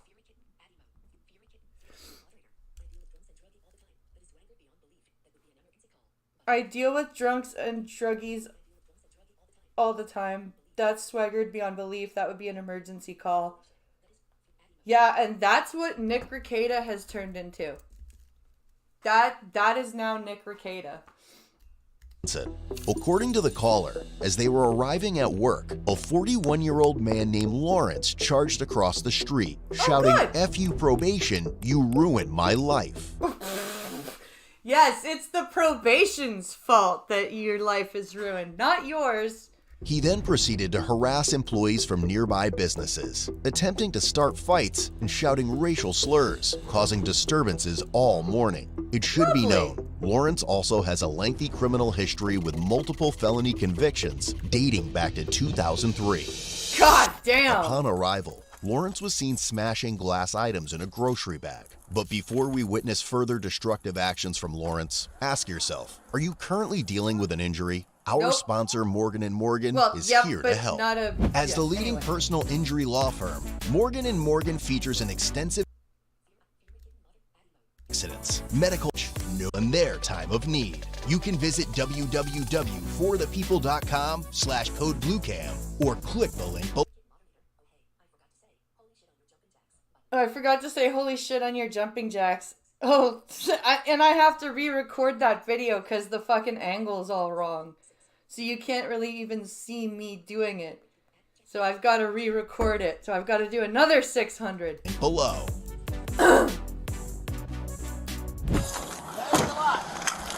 Lawrence. What's up, dog? Lawrence. What's up, dog? Put your hands up.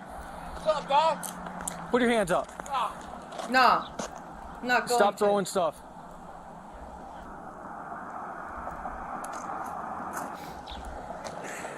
Lawrence, drop that item. Call me Lawrence, motherfucker.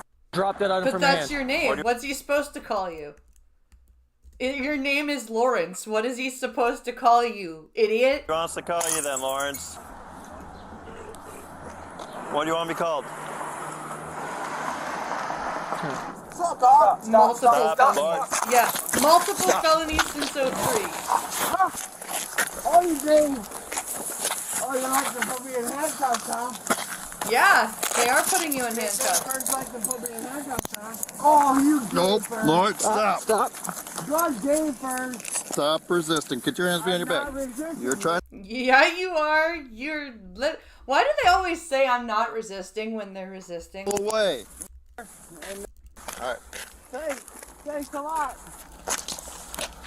One in custody. One up.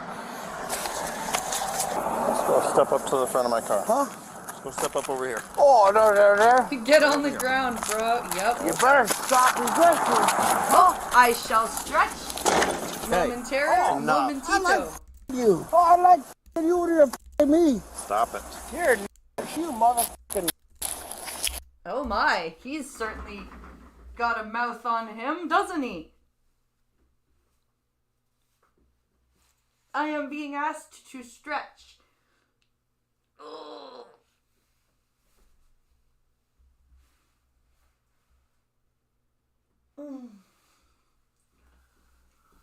Oh, that felt good.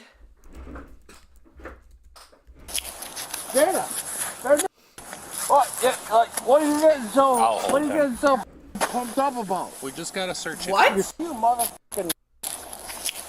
Dana, what? Yeah, like, what are you getting so? What are you getting so pumped up about? We just gotta search it. I would opt for knothead, cock-brained, druggy scum. I'm not resisting, I'm just struggling, right? You're slamming glass bottles at us. No, I didn't. No, I didn't. Oh, I'm a lucky Irishman. Okay. I'm a what Irishman? You want to touch? Oh, I'm a lucky Irishman. I'm a lucky Irishman? I wasn't slamming bottles at you. I'm a lucky Irishman. What the fuck does that have to do with anything? Holy shit. Oh my god. Okay. Okay. Well, Yeah, the cops like, you want to okay, touch whatever. me too? I'm just holding Look you. at these 3 lace officers want to put handcuffs on me. There you go. Thanks a lot. Hey, there's my check pieces. You are so thanks a lot. Thanks a lot. You want to? You are like, it's gotta be what, 10 in the morning, 9 in the morning? And he's like as drunk as Nick Rekieta. Me too. What? I'm adjusting my He's got stuff in the pockets of his shorts. Oh, I got stuff in my pockets of the shorts. What's in there? Feels like That's a a wallet. penis. Feels like a My penis. You have your penis in the pocket of your shorts? I didn't know you were John Bobbitt. wallet. It's a needle dick. Do you have your wallet in your shorts? Yeah, I have a needle dick. I have I a need needle a dick. dick. Oh god. While he acknowledged possessing a needle dick, officers did observe his glossy eyes and a strong odor of intoxicants coming from him. I love the code blue cam guy. While he did observe to have a needle, well, he did, you know, like, he did cop to having a needle dick. How much have you had to drink today, sir? How much have you had to drink today, sir? I'm just asking because we just gotta make sure that you're. Let's go around to the side of the car. As his compliance seemed to drift further from reality, Lawrence kicked the squad door shut and slammed his head into the car, leaving a visible dent. Wow. So he dented the car with his head. Okay. Yeah, he's definitely drunk. I've seen drunks do, like, hit their heads off of shit. My soul starts high. You wanna f it? Here, let's put these pants up. Let's go.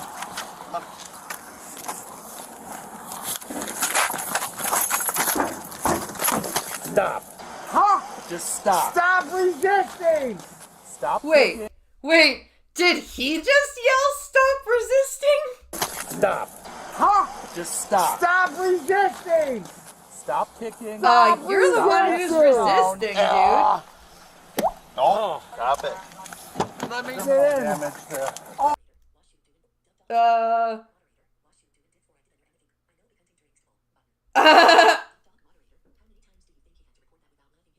How many times do you think he had to record that without laughing his ass off?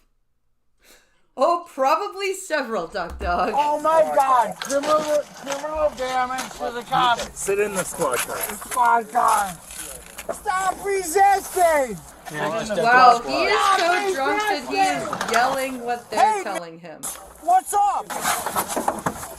We're good. You like it? Huh? I'd like for you to Call him bro. You like it for me to cooperate? Yep.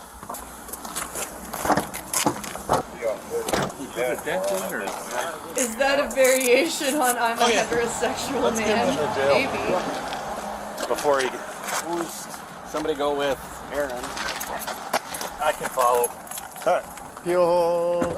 Fuel hold and then Criminal whatever you have damage. He's gonna have littering. Sing mode has been He broke all that glass. redeemed. I need to grab a bag for all stuff. I must sing my reaction. Stop resisting! That's why you gotta do this every time. Resisting. Why are you yelling what the officers are yelling at you? You drunk fuck. Hey, and don't forget that he was drinking right here with us as well. Look at all the glass on the ground. I think it was no want.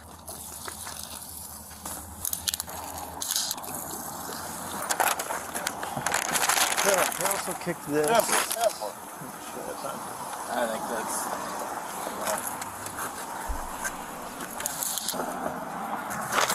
Alright. DC, peel hold, criminal damage, littering. That's a lot of charges to be arrested for. I'm not a threat to the cops. I'm not a threat to the cops. You're never cooperative with the cops. Why would I be cooperative? So you don't get new charges. Why would I be cooperative? Well, because then your life would be easier. Oh, yeah. But, like, I protect and serve myself, son. I protect and serve myself, son. Oh, no. Hey, Miller, Chief. I protect and serve myself, son. What a stupid concept. Fine. I'm on my way down with an uncooperative Lawrence Hartman. I'm cooperative. So, I'll be about 10 minutes. Thanks. Can you also call the jail? Just let him know he's been... This motherfucker is very, very drunk. But I cannot pick a melody to sing to. aggressive with us. I haven't been aggressive. I already notified them. You've been aggressive with me.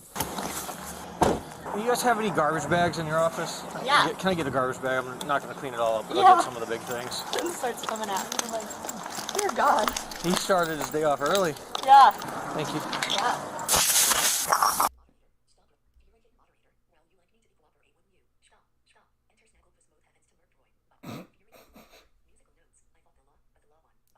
I fought the law and the law won.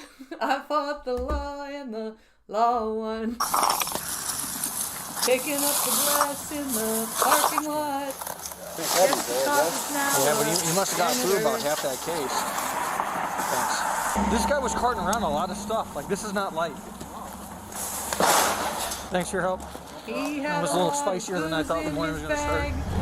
Now it's all gone on the sidewalk. As a result, Lawrence was charged with felony possession of meth, misdemeanor counts of Felony possession of meth.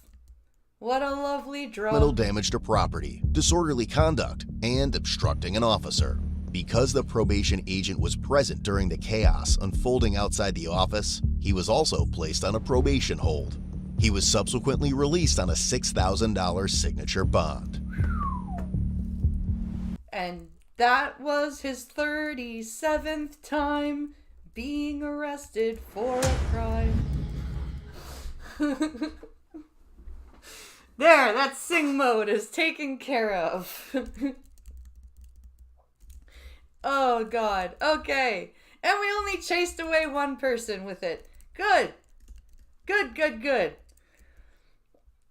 So, yesterday's question period, May 23rd, we have to listen to released a fucking course. Yep. Of course. Because that's what they do, right? That's what they always do. Okay. So, now we're going to switch to Can Polly. Let's take a look at yesterday, and I think Justin Trudeau is still in the US for that stupid conference. Oral questions. Oral questions. The Honourable Leader of the Opposition. And notice how much louder the cheering is getting? Like, do you not hear how loud the cheering is getting with him? After 9 years, this Prime Minister is not worth the cost. I hate this translator. A 38% Bring back Pip. increase in homelessness and 1/4 of Canadians skipping meals because of a lack of money. The Bloc voted for $500 billion in centralizing and inflationary spending to add to the another 100,000 public servants and doubling consulting spending. They said they had no choice because the government was going to shut down otherwise. Can the government inform the Bloc that this spending would have been adopted with the NDP regardless of how the Bloc voted? Huh. That's not a question. The Honourable Minister. Mr. Speaker, I find this question somewhat hypocritical because the Conservative Party is talking about homelessness, but in their program and plans, this Oh God, here we go. Word doesn't even exist. I find it hypocritical. Wait, as what? The Conservative Party is talking about homelessness, but in their program and plans, this word doesn't even exist. That's not true. I've been to the Conservative Party of Canada website. They completely address homelessness and housing issues in their plan. The fuck are you talking about? He seems to have so many pressing internationals, far more than any other leader I've ever known. Yeah, he really does. What? Your PM isn't there again? Who'd have thunk it? No, he's never there. I find it... Or if he's there, he walks out halfway through. Hypocritical of a party that voted in this House against all the measures that could have given homes to Canadians. And I think you that, hid Mr. fucking Speaker, Ukraine funding in every bill. Needs to look at what the real intentions of the Conservative Party are with respect to the fight against homelessness. The Honourable Leader of the Opposition, the Prime Minister doubled the national debt, hiked taxes and inflation, saying that all this money would fund programs, generous programs, to eliminate homelessness. Since then, homelessness has risen by 38%, and 25% of Canadians skip meals because they don't have enough money. Yep. It's not because, with the support of the Bloc, the government... Oh my God, lady. It's spending all the money of Canadians.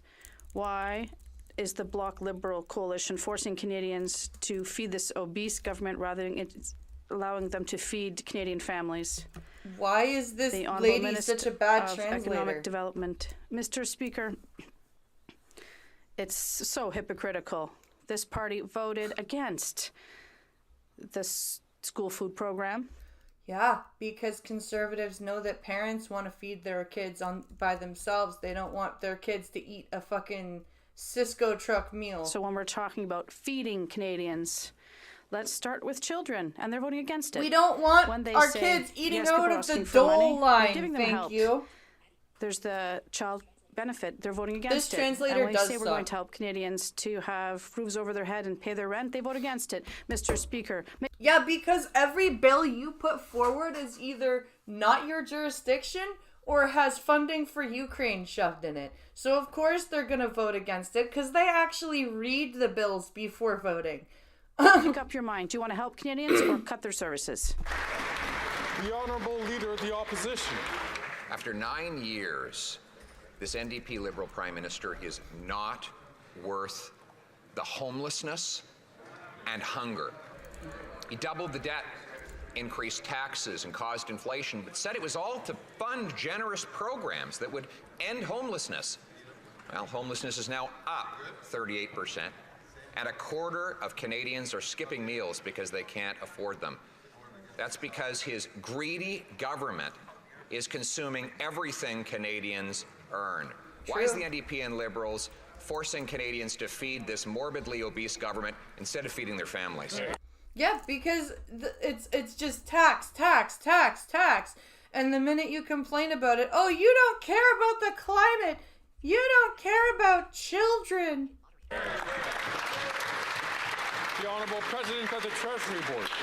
Mr. Speaker, we will take no lessons from the Conservatives who purport to care about poverty and Canadians when every single... Unless she has no sense of timing, unless she's going from the Shatner School of Time they vote against those supports, $10 a day childcare, early learning and childhood education. No, thank you for $10 a day childcare. You know what happens with $10 a day childcare? The government cuts corners on the rest of the cost so that they don't have to pay it. Then we get no educated child care providers. Then we get bad food. Then we get less teachers per student. It's just a bad idea. Food in school lunch boxes for 400,000 children, Mr. Speaker. It's unbelievable that they will at one hand say they support Canadians and on the other hand vote they support Canadians being independent and autonomous. You dumbass. The Honourable Leader of the Opposition. I'm grateful that the member points out that we have voted against every That's how you single get men working in the policy daycare has that really caused shouldn't be working there. homelessness That's to true. rise by 38%. We have voted against every single inflationary policy that has forced 1/4 of Canadians to Well, skip meals remember, because to a they liberal, can't support means afford giving a money. a meal Is on their true. table. Mr. Speaker, the government has doubled the debt, increased inflation, and blocked home building. Why is it that they force Canadians to feed this morbidly obese government rather than feeding their families? Oh, and you know what's going to happen now? The Honourable President of the Treasury Board. Mr. Speaker, our government is actually... You know what's going to happen now with this in the news? We're going to see articles coming out. It's amazing I am left of center, but never met a poor professional socialist. Most of them are middle class. Yep. But here's the thing that's going to happen now. We're going to see articles from like the Toronto Star and like CBC and stuff like that today, saying that because of yesterday's rhetoric in the House of Commons, Poilievre is using fat shaming and fat phobic language in regards to the government. The Honourable President of the Treasury Board. Mr. Speaker, our government is actually focused on keeping inflation low so that interest rates... What the fuck? I will You actually said that with a straight face? targeted range of 3%, and at the same time, Mr. Speaker... The target range was 2%, not 3%. Budget 2024. We have supports for renters. We have supports for affordable housing. We have a national school food program on the table, Mr. Speaker, and we will continue to support Canadians with dental, with early childhood education, all the while the Conservatives vote against. Mr. Speaker, there's no plan on that side of the House. We will No, there's no plan at all. Just pages and pages and pages of plans and programs. She repeats the same costly promises the Prime Minister has been breaking for 9 years. Mr. Speaker, in a 6-week period, 50 homeless encampments have opened in Toronto. Holy shit. Let that sink in. There are a total of 256 tent cities in Toronto. Oh no, honey, remember the other day alone. Freeland said that it was 50 or that it was It wasn't 3%, like this so that before makes this it Prime Minister, officially and it won't be 3%. like Oh, this yep, after that's he's gone. true. Will he admit that everything is broken after 9 years of his government? The Honourable Minister of Health. Of course, Mr. Speaker, when that member was a minister and had responsibility for housing, that there were more than 2 million more Canadians living in poverty. And the number of times that he talked about vulnerable people or taking action to help homeless, 0. He wants to hold out to people Yeah, in you're a right, time of Fury difficulty Kitten. across All the world, socialists that the solution live is in to like cut these the big, programs they beautiful need, houses. to take away dental care, to take away pharmacare, and shame on him for it. All He will of these stand up for things are vulnerable people in a provincial. way he never has. So yeah, of course he wants to take them away.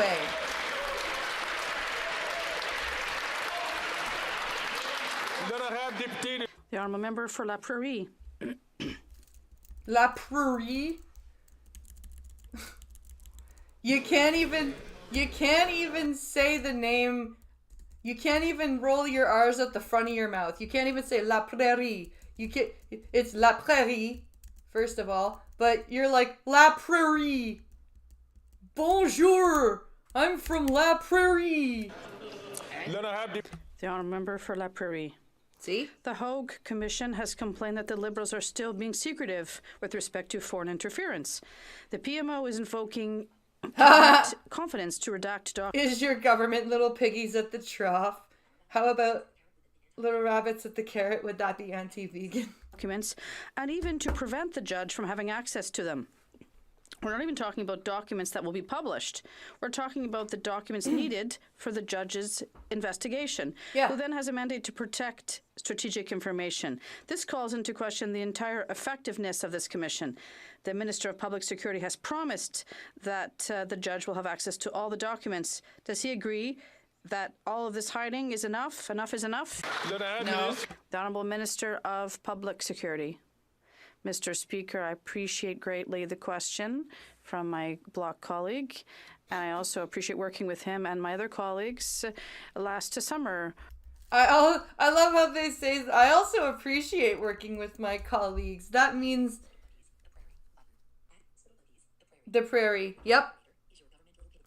When we established the Hogue Commission, he knows full well when that we you are established the Hogue, to right? sharing with the commission. Yes, it an wasn't an exceptional time, independent which is not commission often. because you wouldn't do We your accepted job. to share information from the cabinet like we did under Mr. Johnson. We're always available to work with the commission to ensure that they have access to all the appropriate documents. Right. The Honourable Member for La Prairie. They just can't help it. Let me remind you, the reason we created the Hogue Commission was precisely because the Liberals have been covering up foreign interference since day one. Yeah, they literally had to be ordered twice to provide the documents necessary, and they still haven't provided all of them. Commission was committed to put an end to all that. And let's get to the bottom of this through a neutral, non-partisan judge. The public doesn't need to read all the confidential information, but the judge does.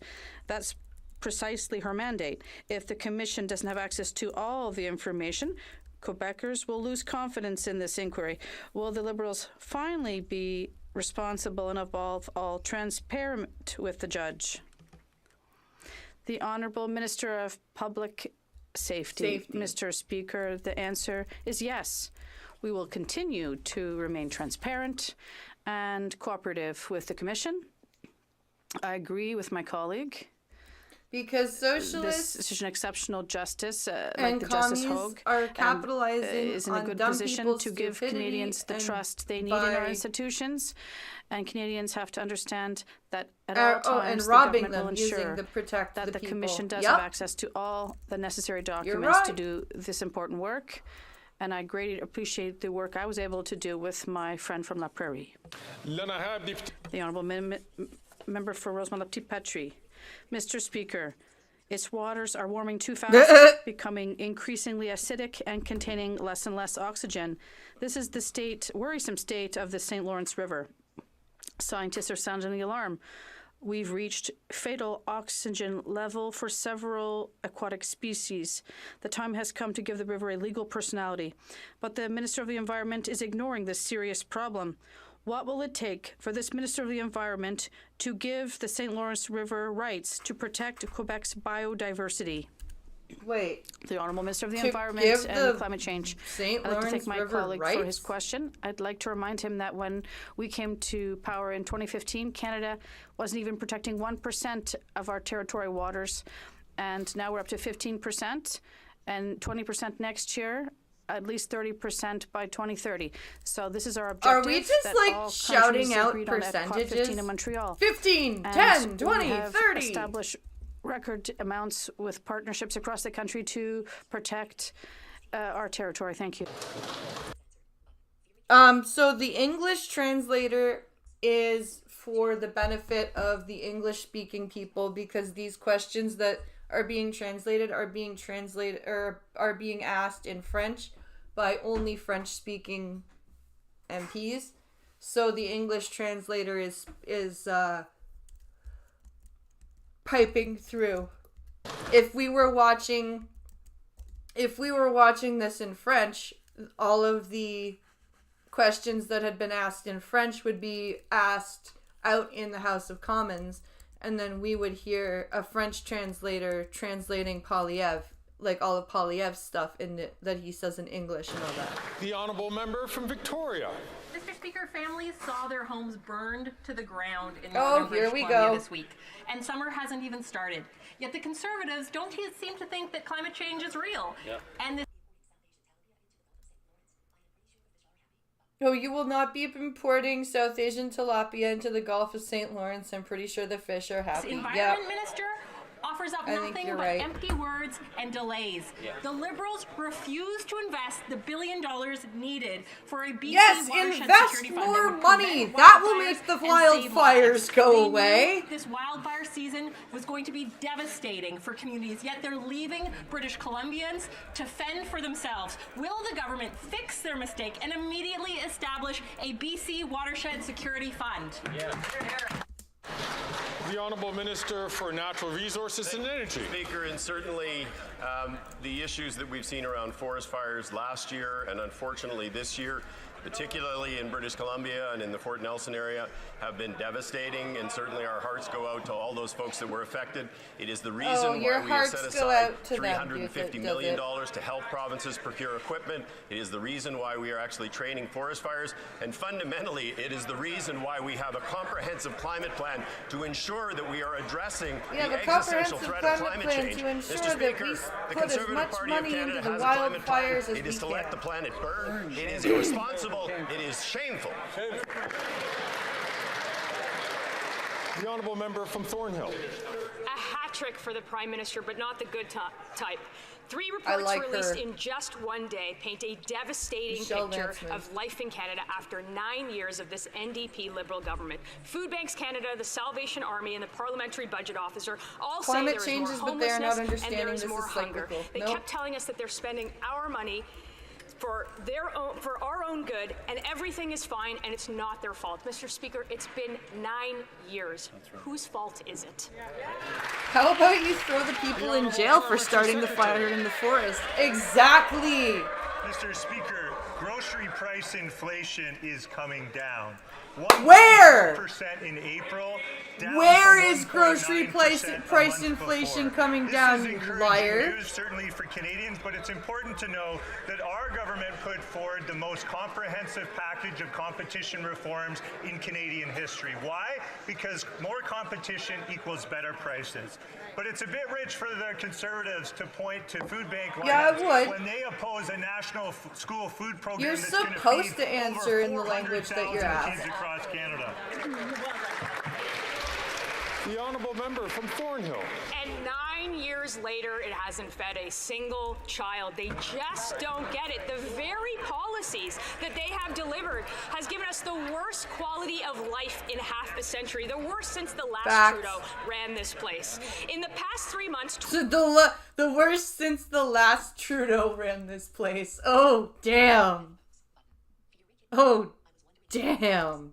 25% of young adults have had to go to a food bank in this country, 38% more homelessness after they promised to end it, and about 50% of Canadians are worse off this year than they were last year. How does this government have so much money to spare while ordinary Canadians are literally going hungry and homeless?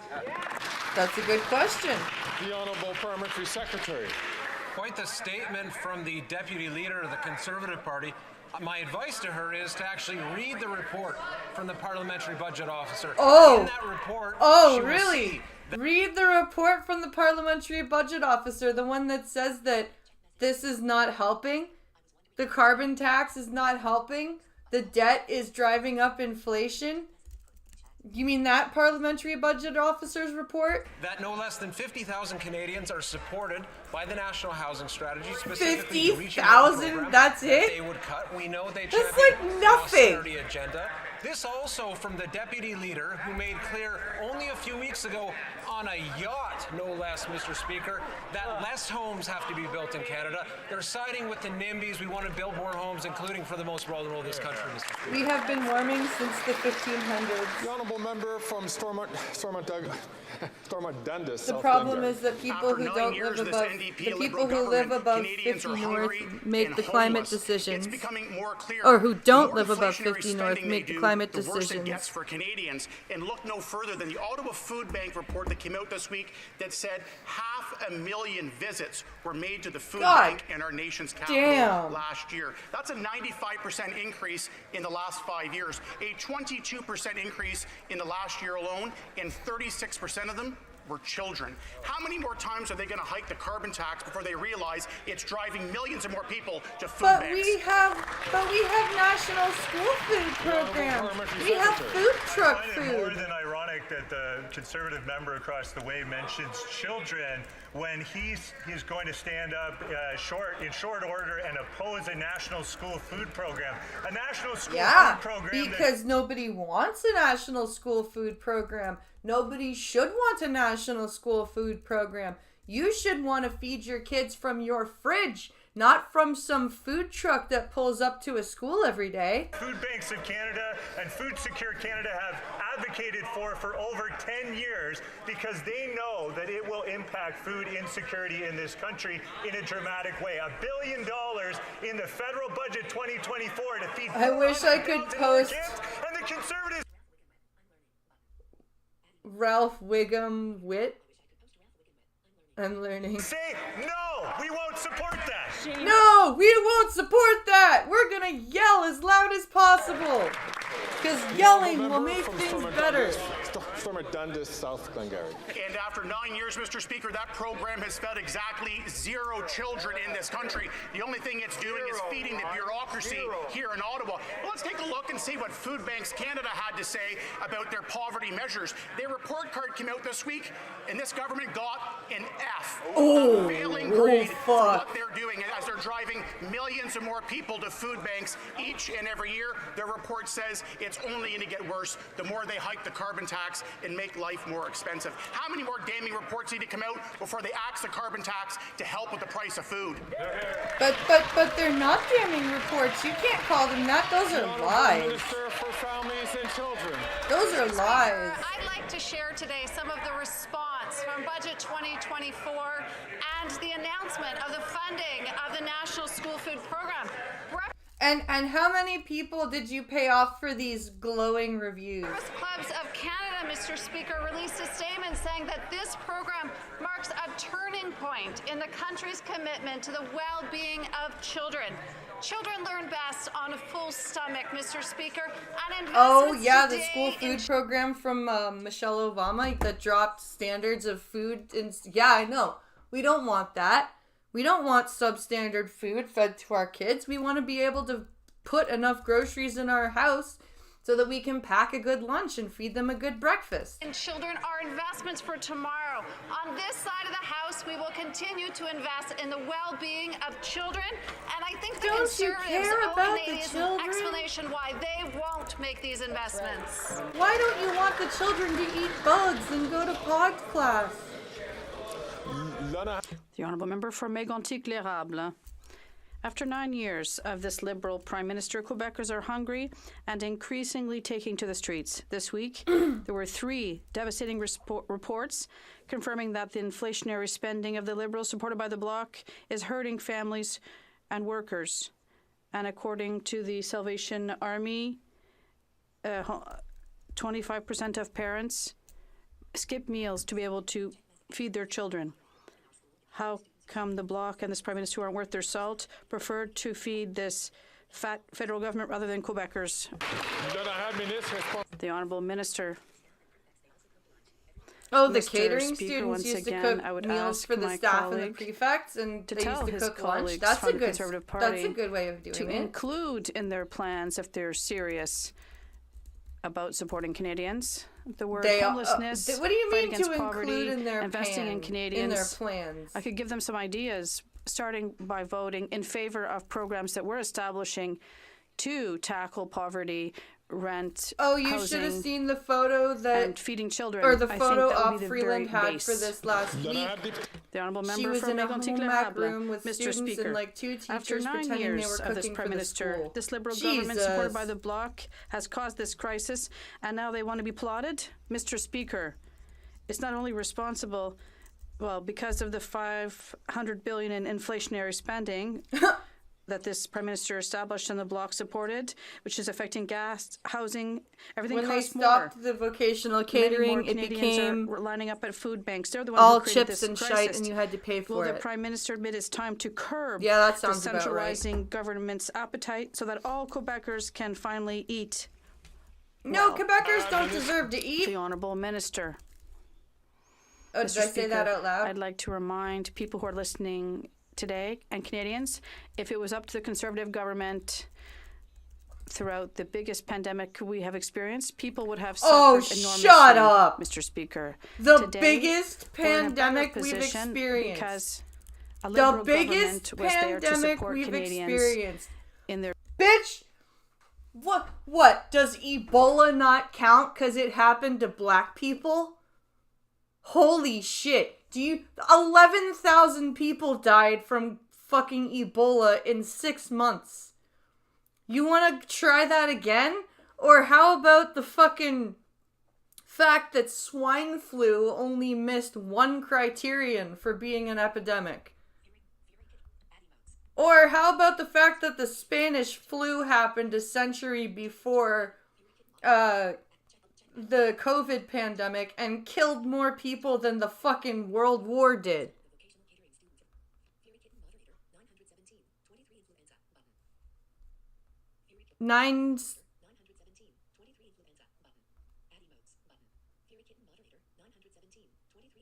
The 1917 to 23 influenza. Yeah.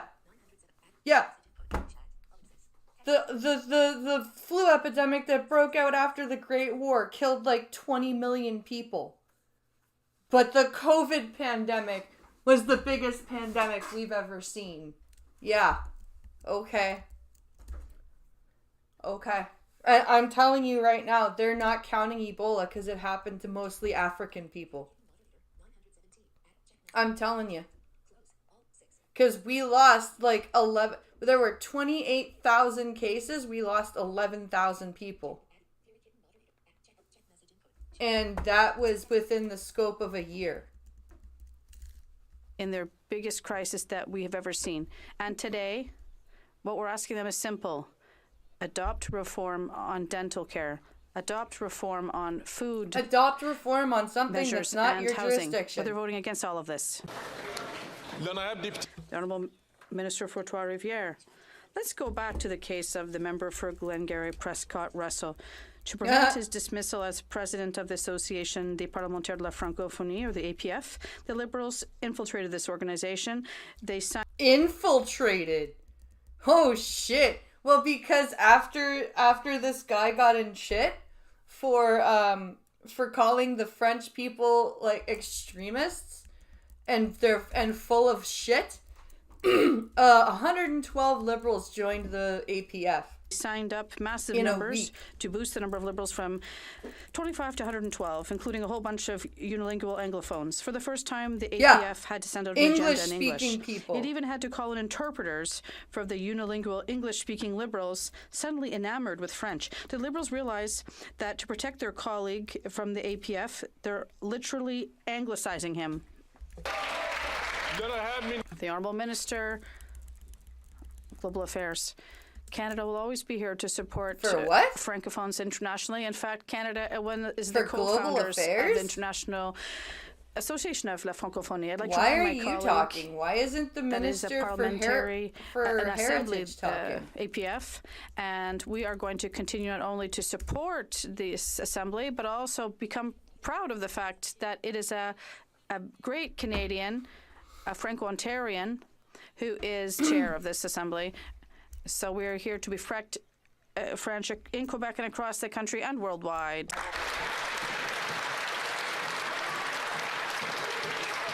The Honourable Member for Trois-Rivières. Correction. Just imagine, to protect a Liberal who denies the decline of French in Quebec and also responsible for the decline of the APF. But the responsibility doesn't end there. All these new French enthusiasts at the APF read the OQLF report yesterday. It ranks Quebec #1 with the lowest proportion of workers using French most often. The federal public service. The Liberals are responsible for the Anglicization machine in Quebec workplaces. Anglicization machine. And you know what's interesting? They're not... like, my contact in the federal government is going to get French language training. But, and it's like, I don't understand why she's, like, well, she needs it. But, like, it's just interesting that they're spending money to train their public servants in French right now. When will they stop fueling the decline of French? The Honourable Minister of Global Affairs. Mr. Speaker, we have absolutely no lessons to learn from the Bloc, because we know their objective is still to show that they are only a hive sovereignty line, in like Quebec will work for Quebecers. But Quebecers aren't fooled. They know that they have a strong government, government that recognizes that there is a decline in French for the first time in Quebec and across the country, and we are able to reinvest in the improvement and protection more money. of French. Spend more money. To That'll be here make for French come francophones back across the country. So we have really no lessons to learn from them. That will make French come back. The Honourable Member for Trois-Rivières. Oh, that makes me laugh. The federal government is Quebec's worst employer for French. Coincidentally, it's the main employer in the Gatineau region. Between 2016 and 2021, the proportion of Gatineau residents working primarily in French fell from 77% to 62%. A drop of 17% in only 4 years. We're talking about Gatineau, Hull-Elmer, Pontiac, La Petite Nation, 4 Liberal MPs. Their public service is the worst workplace in Quebec for French, and coincidentally, French is declining in Gatineau more than elsewhere. Instead of protecting their colleague at the APF, will they protect francophones in Gatineau? The Honourable Minister, Government House Leader. Mr. Speaker, I am very proud I don't of our care what these Quebec French participation assholes have to say. In the government's Make them shut federal up. public service. We grew Quebec's participation Holy in shit, the federal this public translator's service. pissing We me are very off. proud to have public service jobs, and we are also very proud of Quebecers' participation on the other side of the river. So yes, Mr. Speaker, we are a bilingual government that takes care of both official languages on both sides of the river. The Honourable Member from Tobic-Mactaquac. After 9 years of this NDP Liberal government, more Canadians are hungry and homeless. We see it across the country with our own eyes, and it's now affirmed by Food Banks Canada's latest report. According to the report, nearly 50% of Canadians feel financially worse off compared to last year, and 1 in 4 people are going hungry. I've heard from several food banks that the fastest growing demographics they serve are working families and seniors. Mr. Speaker, the character of a nation is revealed in how it treats its most vulnerable, and Canada is failing them. When will this NDP Liberal government get off their backs, respond to their desperate pleas? How about starting now by axing the carbon tax? Because remember, a lot of the time the questions are preloaded. But then she should be better at this. We saw over a decade of the Harper If Conservatives. the questions are preloaded, then she should have had a chance to look at these and not screw up so bad. Competition in the marketplace, and we're investing in a national school food program, both of which blah blah blah. National school food program. Blah blah blah. Canadians when they oppose and would take food out of the mouths of children. Shameful. It's shameful. From Tobic-Mactaquac. Mr. Speaker, what an Mactaquac? incredibly all-encompassing... Member from Tobic-Mactaquac. A Tobic-Mactaquac. Why do we have such silly names? Mr. Speaker, what an incredibly all-encompassing and comprehensive non-answer that was. Mr. Speaker, just a couple of months ago, I visited the food bank in Oromocto, New Brunswick. Oromocto is home to Base Gagetown, Canada's largest military base. We were shocked when we discovered from the director of the food bank there that they serve upwards of 50 service military members and their families. That's 1 out of every 10 clients they serve. Mr. Speaker, our brave men and women deserve better, and they are asking for this government to do the right thing. It's not more than what they can give right now.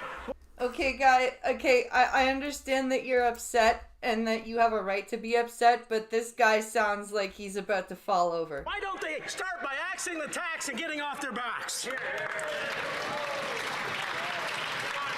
The Honourable Minister of National Defence. Monsieur Speaker. Oh, voiceover just butchered that. Mr. Speaker, I marvel at the temerity of a person who would stand in this House. You marvel and at the vote temerity, against a pay do raise, you? a well-earned pay raise for every member of the Canadian Armed Forces, and vote against that pay raise, and then stand up. Do you mean the pay raise bill that also had like $1 billion of funding for the Ukraine hidden in it? You mean that one? And that they actually care about the men and women who serve our forces. I think they mean the bill where they hit about $1 billion with the Ukraine funding. The honourable member from Regina Leuven. After 9 long years, this Prime Minister is simply not worth the cost. The numbers out from the Canada Foods Bank are damning. 50% of Saskatchewan people feel they're worse off this year than last year. 35% of Saskatchewanians are afraid they're not going to be able to feed themselves or their family. This NDP Liberal Cauchy Coalition can do the right thing right now and axe the tax so parents can put food on the table for their kids. Nope. The Honourable Parliamentary Secretary. What is clear, Mr. Speaker, is that that member and that party want to ruin the rebate for Canadians. What is also clear, because their native names like quite a shock, Mr. Speaker, and hypocritical. If you look at their housing plan, it never mentions homelessness. They don't want to do anything on these things. And if you want to understand the compassion of the party opposite and of their leader specifically, look a few months ago what the leader did. He went to someone's home, stood in front of it, and called it a shack. Because it was a shack! Mr. Speaker, that's a respect they have for working people. They're not a It serious party, Mr. literally was a shack. What did you want him to do? Call it a mansion? Port Moody, Coquitlam. Liberals made the decision to expand the Trans Mountain Pipeline, which will result in No, the 7 housing times plan- more tanker traffic in The Burrard housing Inlet. plan People in Port is Moody, Coquitlam, and Morin houselessness. Belcarra are at risk of evacuation, fire, smoke, inhalation, and carcinogens in the event of a spill. The government of BC and the local health authorities are asking for a plan to protect people. I'm Yet the sorry, but a Liberals have no 4 plan, foot by and the 6 Conservatives foot by have 8 foot no tall building is a concern shack to by keep people definition, safe. right? What are the Liberals going to do to protect Canadians like- in my riding and beyond from a catastrophic spill? What was Polyev supposed to do? Call it like a condominium? Call it a luxury tiny home? Like, what was he supposed to call it?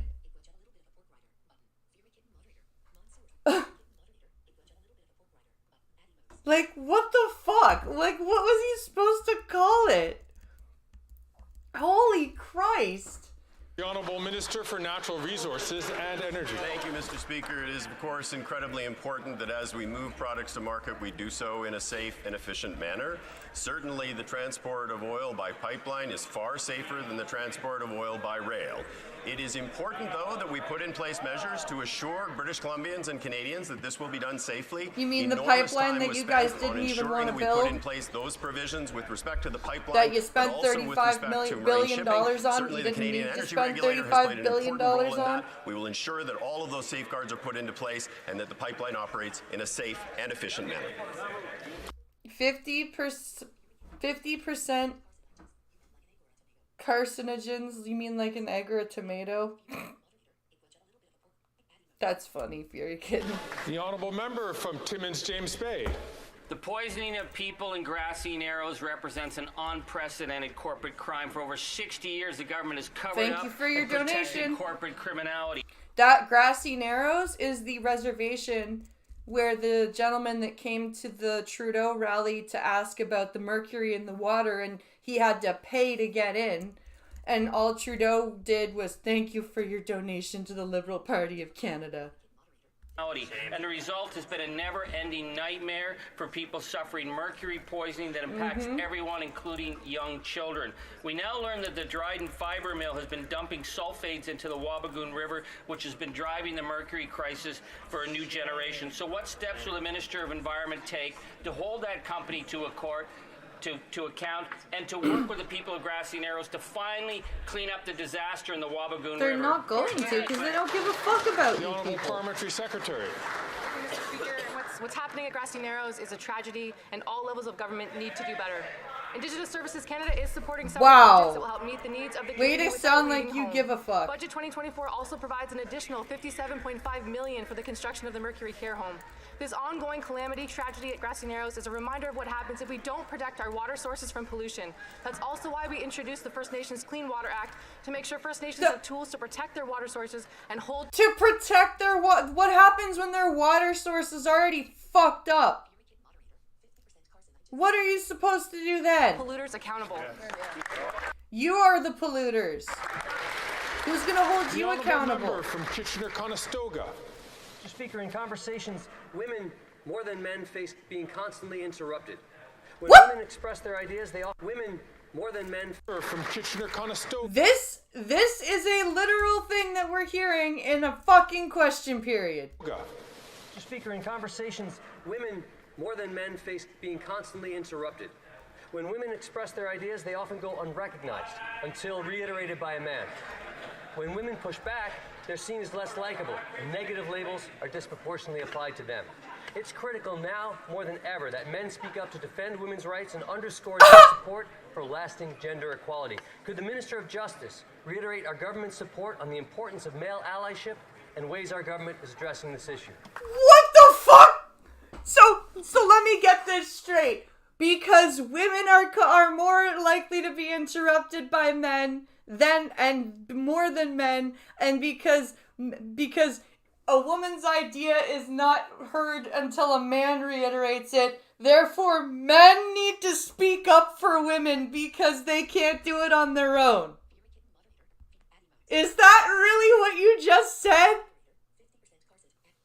Is that really what you... Men need to speak up for women and be better allies because women can't do it on their own. Holy shit! That was a question! That was a question just asked!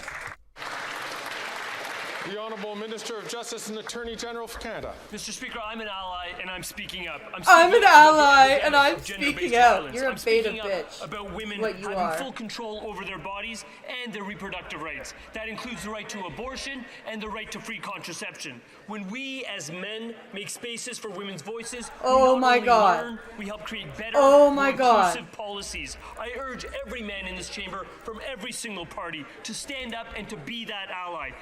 Oh my God, fuck allies. Oh my Jesus Christ. I fucking hate allies. Allies do the most damage. Let people fucking do things for themselves. Holy shit. Holy shit.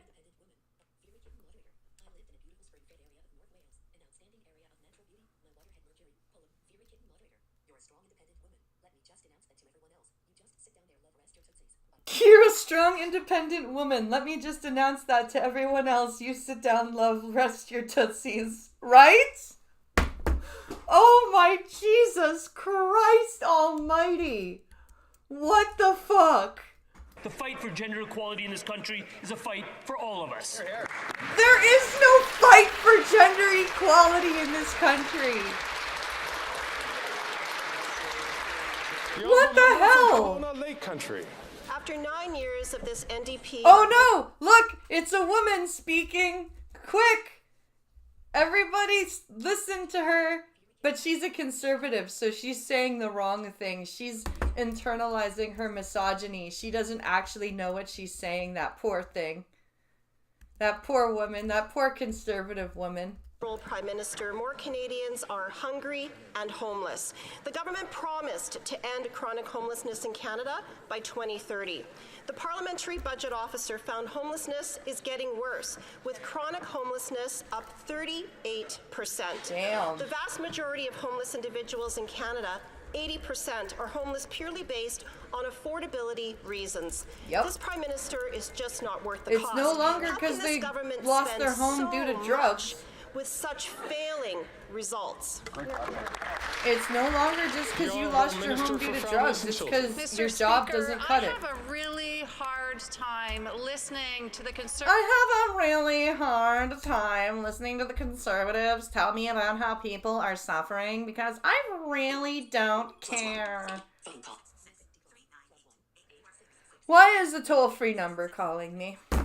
Conservatives on that side of the House profess concern for Canadians who are struggling. When we continue to see them vote against the measures that we put forward to support Canadians when they need us, efforts to support and strengthen the social safety net, like $10 and a day answered by another like woman. Moving forward with a national school food program, like moving forward with dental care to ensure those damned conservatives making a woman stand up and voice her own question, right? They get the care that they need. We will continue to fight for Canadians, Mr. Speaker. No, the fuck you won't. You're not fighting for anything. Mr. Speaker, maybe that minister needs to fight for Canadians by actually listening to them and talking to them. Thank you. After 9 years of that Liberal NDP Prime Minister, things have never been worse. Canadians are more hungry and they're homeless. The Parliamentary Budget Officer confirmed what most Canadians already know, which is homelessness has increased 38% despite them promising to end it. But wait, it gets worse. From the front page of the Toronto Star, City to prioritize larger homeless encampments in new strategy as number of tents cities grow citywide. Yeah, and that is, the Toronto Star is like a liberal paper. So, for them to be posting that, that's not a good thing. That is not a good thing at all. Ugh. Oh, no wonder I have to go pee. It's been an hour and a half since I went pee last time. Okay, we're gonna be right back. And then we're going to come back and finish this off. So, I'm gonna mute and I shall return.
Okay, we're back.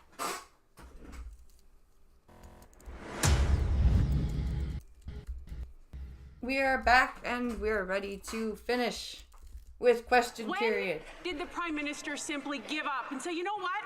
A tent is good enough? The Honourable Minister for Children.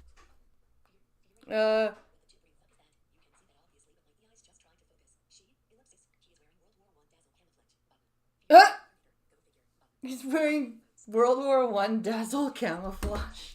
For families, children, and social development. Thank you, Mr. Speaker. I've said it again. Once again, we hear the Conservatives stand in this House and profess their support for Canadians. But I have to tell you, Mr. Speaker, why is she laughing? That's not what we see day after day. When we put forward measures like the National School Food Program to ensure 400,000 more children have access to food at school, what do we see, Mr. Speaker? The Conservatives vote against. Because none of these things should be happening. What do we see, Mr. Speaker? Why do I have to keep repeating myself? The Honourable Member from South Shore. A tent is better than no tent. After 9 That's years, true. this NDP Liberal Prime Minister is not worth the hunger and the homelessness. This Prime Minister promised to end homelessness. The result of the posturing, long-term homelessness is up 38% because Canadians can't afford a place to live. More Liberal help like this will produce greater misery for Canadians. The NDP Liberal government doesn't understand that you can't spend your way out of a problem. When will the Liberals use common sense and but we realize that wanna funding try. gatekeepers does not end homelessness? That is far from a real laugh, too. It was some weird fake forced doesn't have shit. a roof over their head. That's unacceptable, and it's incumbent on all of us to live up to the challenge, to work together to make sure this is addressed in a way that's not politicized, Mr. Speaker. But they're not capable of that, as we see. In a way that's not politicized. I'm sorry, who's politicizing what? Working with, for example, not-for-profit organizations. There's an acquisition fund that we worked with not-for-profits to make possible $1.5 billion. As a result, we will see that program move forward and units of housing kept affordable for everyday people. He's against it, as are they. She isn't just giggle talking and changing the subject, she also has a shit-eating the grin. record that they are so proud of. The results: homeless in Halifax have grown from 284 Real spending in out of a problem 2015 has never to been over tried. 1,200 now. Love it for your The kitten. housing minister gave taxpayer money to Halifax to hire 30 more gatekeeper bureaucrats. After 9 years, the NDP Liberal Prime Minister, there are now over 30 homelessness encampments in Halifax. Again, Jesus. will the Liberals use common sense and realize that funding gatekeepers does not build homes? Yeah. The Honourable Parliamentary Secretary to the 6 Minister of houses. Housing. Mr. Speaker, I point him to the so-called housing plan of the Leader of the Opposition, which says nothing about homelessness. So they can talk about this, but we know how serious they are. They're not serious It's like at all. she's that wacko The chick from gatekeepers Harry that he Potter. talks Oh, about in this Umbridge? case are really municipal officials, mayors and councillors, for example, and others, who have seen in Halifax, in London, Ontario, in Brampton, across the country, 170 plus communities who understand that zoning changes are fundamental to getting more homes built. Missing middle housing, excuse me, Mr. Speaker. Missing duplexes, metal triplexes, housing? all of that is made possible, and they're against it, Mr. Speaker. The Honourable Member for Drummond. Oh, good. Enough for another guy. Today we're here debating federal encroachment on Quebec and provincial jurisdictions, and one striking example is the research chairs. The federal government is meddling in higher education and determining which fields of study our universities should put first if they want to get their share of the funding. Worse still, with their EDI criteria, Ottawa is deciding not only what subjects will be studied, but who teaches them. Ottawa is literally taking control over our universities. Why doesn't Ottawa let universities hire professors on their own based solely on merit? Because they might teach people the wrong thing. They might teach them to think for themselves. Mr. Speaker, we thought the Bloc was going to pick a fight in other areas, but now it's even the universities. We invested $3.5 million in science all across the country. They're picking fights because they want to let the universities hire professors on merit. Mr. Speaker, the Bloc should be delighted that we're investing in research and science. We know that people at home are delighted about that, and we will continue to invest in science in Canada. It would have. The Honourable Member for Drummond. People are delighted, but not by answers like that. Isabelle Haché gave the example of 2 computer science professor positions at UW, one open strictly to sexual and gender minorities, and the other only to racialized minorities. Wow. Forget about merit. It's like the case We're of a literally biology professor watching at Laval University 2 DEI. years ago. Who cares about qualifications? The university explained that they were simply complying with federal requirements. Ottawa has it wrong. You don't fight discrimination by discriminating. When are they going to put an end to these criteria that do more harm to universities than good for inclusion? Yep. The Honourable Minister of Innovation and Science. Vocation. This is for post-secondary education. I bet you Quebecers are pulling their hair out. Imagine the Bloc is picking a fight over science. Imagine that. I think they're at the back of their playbook if they're finally deciding, now it's time to pick a fight about funding for science.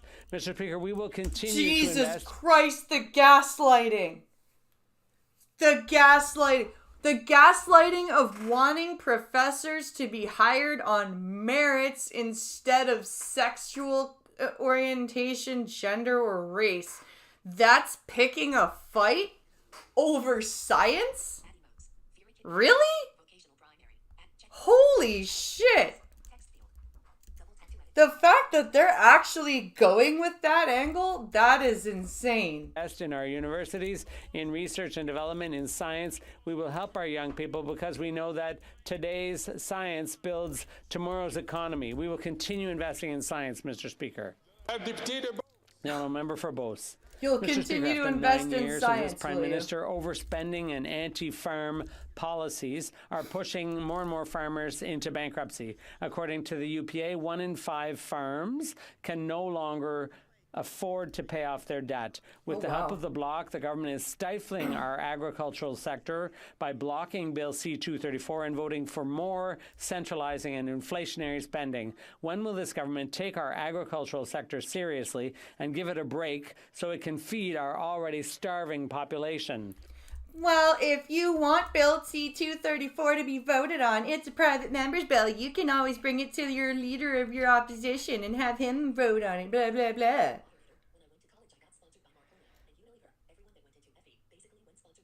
When I went to college, I was sponsored by Marconi and Unilever.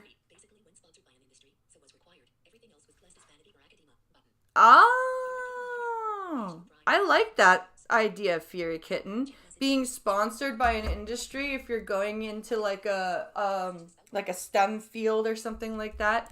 Otherwise, everything else being just vain academia. I like that. The Honourable Minister and Government House Leader. Mr. Speaker, the Conservative Party knows full well that the price on pollution does not apply to Quebec. And he only needs to step forward 4 rows to speak to his leader if he wants to see Bill C-234 passed here in the House. Just getting your House leader or just getting your party leader to get the bill before the House will make it pass. Sure. It's not like there needs to be enough people that will vote for it or anything. No, you just need to have the leader of the opposition bring it forward and it'll magically pass, you disingenuous fop. It's the leader of the official opposition who determines the fate of that bill. It's all up to him as to whether it passes or not? What a typical response from the Liberal minister. They sit in their limos out of touch with reality. Quebecers and Canadians are starving thanks to this Prime Minister and positive discrimination. One of the Brits called this positive discrimination or something stupid like that. 1 in 4 you are people. Mean, no cursing. Over the past year, 10% of farms in the Chaudière-Appalaches region have gone under. When will this government finally get it and give our farmers the help they need? The Honourable Minister. The biggest mistake was thinking that not everything, or thinking that it shouldn't be the top 0.5% that made everyone get a degree. I'm also responsible for economic development in the regions of Quebec. The biggest mistake was thinking that it shouldn't be the top 0.5% that shouldn't get a degree. We have supported the processing and the transformation of farms, the green transition to make sure they contribute to net zero. The green transition to make sure they contribute to net zero. Yes. In all areas of Quebec, and we will continue to be there to support this transition. Because farmers are the problem with climate change. Member for Chicoutimi-Leflore. Mr. Speaker, after 9 years of this Prime Minister, more and more Quebecers are hungry and homeless. The inflation crisis hitting Canadians is the result of the centralizing and inflationary spending of this government. Oh, but don't you know? It's because of global inflation and global food prices. It's not at all because the Liberals are overspending. It's the global economy that's driving Canada to the dogs. Which is 100% Bloc-backed. The Bloc, which claims to defend the interests of Quebecers, voted in favor of $500 billion in budgetary appropriations, which are fueling inflation. So it's not just this Prime Minister who's not worth the cost, it's the Bloc too. Do the Bloc and the Liberals understand that the more money goes to Ottawa, the less money there is for Quebecers? The Honourable... No, they don't understand that, and they don't care. Because as long as their carbon tax is in place and they're earning money hand over fist, then they're okay. Minister of Innovation, I can say one thing that people watch. Mr. Speaker, I take no lesson from the Conservatives. At home will understand. They know that here on this side of the House, we're willing to invest in Canadians. People can see that the Conservatives' plan is to cut all programs. They have the nerve to stand up today, and those watching will see that all the Conservatives...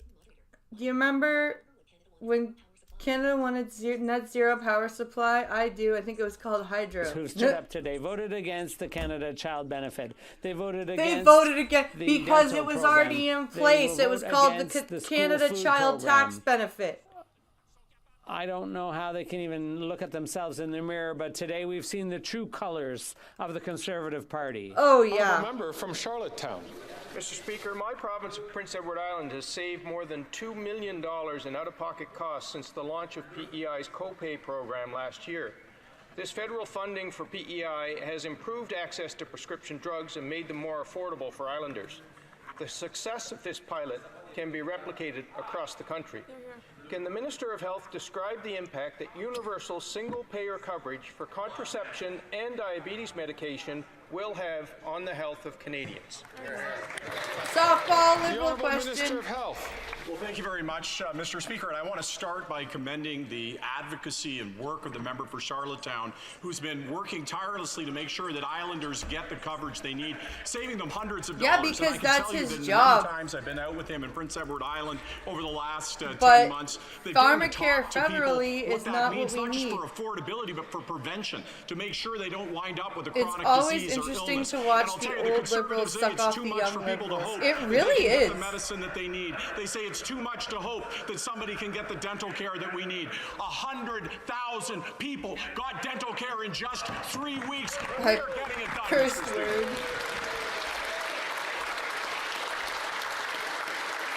By the way, the honourable member from Leeds Grenville, Thousand Islands. By the way, your penalty for failing the no curse challenge is 20 jumping jacks. Being investigated for lining her own pockets and resigned in disgrace after 9 years of this NDP Liberal government. This Prime Minister clearly isn't worth the cost or that corruption. I thought I was. Did I swear? I didn't think I swore. Has been caught funneling $42 million to companies that she has stakes in. The Liberals knew it, but then they promoted her to the infrastructure bank anyway. But wait, she suddenly resigned. That's magical. To a bigger mansion after burglaring the first one. Will they investigate every dollar she handed out? The Honourable Minister for Innovation and Science. Mr. Speaker, now you're saying the Conservative Party of Canada going after any company, Mr. Speaker, that will work against climate change in this country. That's what are about, Mr. Speaker. Behind these questions, they're against new technology to help fight climate change. They're against new technology to help.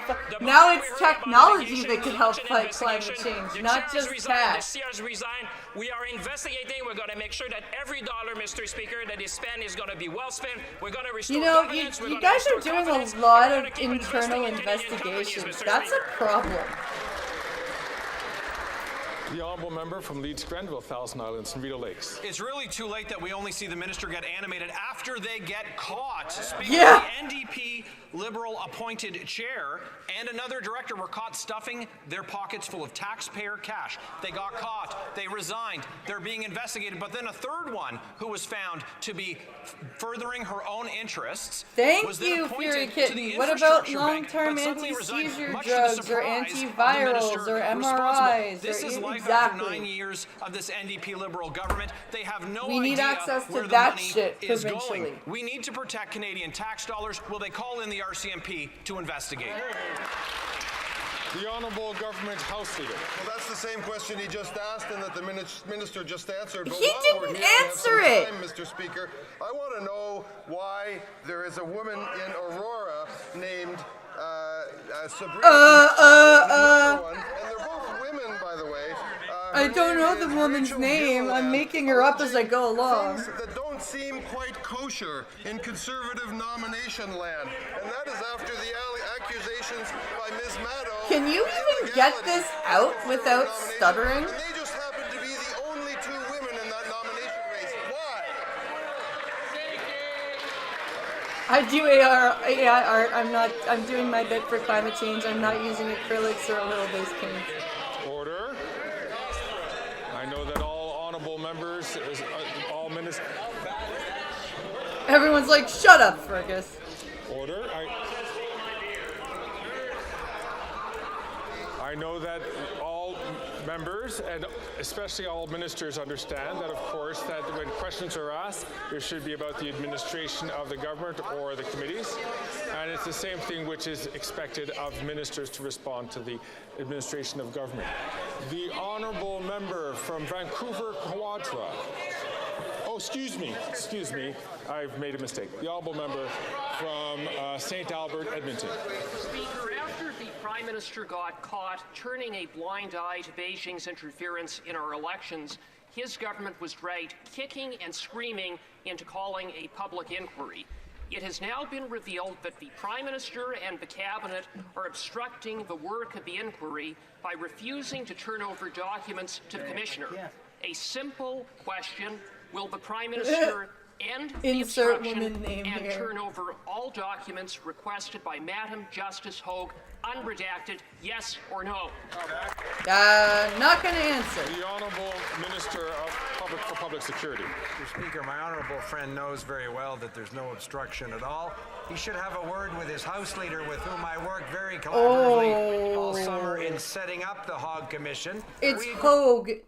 It's Judge Hogue. It's not Hogg. She's not a pig. Details of the terms of reference, including the fact that solicitor-client privilege and cabinet confidence were essential things that needed to be protected. And of course, the people that served in Mr. Harper's government would know the attachment Mr. Harper had to those principles. But our government. Oh, wow! Are we really going there?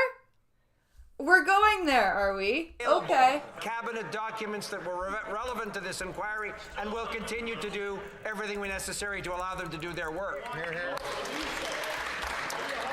And now it is the turn of the member from Vancouver Quadra. Thank you, Mr. Speaker. Our At this point, that is on the intentional. side of Canada's Charter of Rights and Freedoms. But if elected, the opposition... I am so glad the House of Commons Ethics Committee is looking into this fucker. Yeah, me too. Violate Canadians' rights. Yeah, you're right. Calling her Justice Hogg at this point is intentional.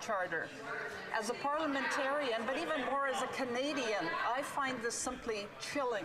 Will the Minister of Justice please elaborate on the importance of protecting Canadians' charter rights? The Honourable Minister of Justice and Attorney General. What was that about? Mr. Speaker, the Charter protects your right to free expression. It protects your right to worship whom you choose. It protects your right to equality. It protects your right to worship. It protects your right to be presumed innocent.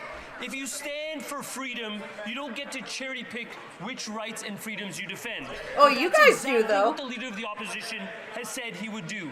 He has openly declared that he would use the notwithstanding clause to trample on these very charter rights. No federal leader has ever done this in Canadian history.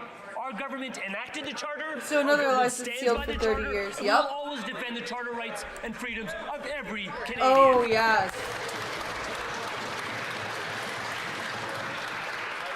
Okay, but then you'll use the Emergency Powers Act and say those truckers' horns are too loud. The Liberals promised Facts. to stop the closure of rural post offices. But in classic Liberal fashion, they've broken that promise year after year after year. We've lost 500 rural post offices since 1994. 33 last year alone. And before the Conservatives start heckling, their record when they were in government was even worse.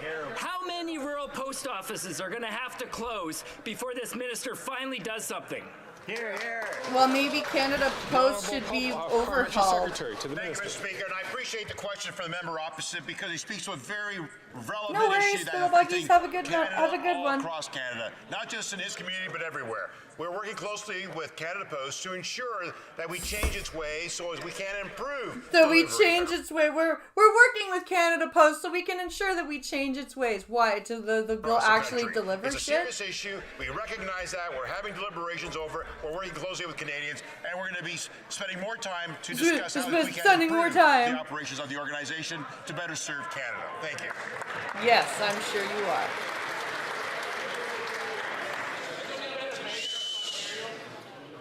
The honourable member. Did he just whistle at them? He whistled through his teeth at the House of Commons. The honourable member from Spadina, Fort York. Mr. Speaker, congratulations to the Liberal government. Yeah. Congratulations on achieving the highest interest rates in 2 decades, on sustained high food prices not seen since the 80s, and reducing Canadian living standards to almost the lowest levels in 40 years. Mr. Speaker, spread out over 20 years and beyond the next election, Budget 2024 solves protect nothing. those to protect Yes, Mr. the right Speaker, those Canada you has come a disagree long with. way since Nope, it does 2015. not. Unfortunately, it's in the wrong direction. It doesn't Given protect a long any list of the things you failures, just will the asked about, finance Spittlebuggies. minister Only resign, only take the for entire cabinet with her, only for and the go first paint leadership part. posters for Mark Carney. Oh, what did he With her, say? And go list of failures. Will the finance minister resign, take the entire cabinet with her, and go paint leadership posters for Mark Carney? Woo! Hoo, fuck! God damn! He's gonna get sanctioned for that. President of the Treasury. Oh my god, he's not. Mr. Speaker, our government is focused on keeping inflation low so that interest rates can come down. We have a fiscally responsible plan, and we will continue to maintain strong economic indicators, a AAA credit rating, the lowest net debt to GDP ratio in the G7, all the while having supports for Canadians in Budget 2024, such as affordable housing, such as ECE and early childhood learning, such as supports for national All school of these food things program. are not Mr. what we Speaker, want. we have a comprehensive plan and we're compassionate. Thank you. Tried and failed. And so we come to the end of question period. And I'm going to ask all members to take their conversations outside before we hear. Yeah, go, get out. Get out. It is now time for the weekly statement. Get the fuck out. Holy shit, what a shit show that was. Oh my god. It's always a shit show, but holy Christ. Okay, apparently I failed my challenge of no cursing, so it's time for 20 jumping jacks. Okay, here we go. Ready, set, 1, 2, 3, 4, 5, 6, 7, 8, 9, 10, 11, 12, 13, 14, 15, 16, 17, 18, 19, 20. Whew. Okay. So, that's going to end us for the show. I am going to go and have something to eat. Thank you for hanging out with me and watching. Keep your eyes peeled. If you would like to watch guitar practice videos, you can subscribe to the Patreon, because I'm going to put those up on Patreon, because I know people don't really like the OnlyFans thing, so I'll put the guitar stuff up on Patreon. And you guys can...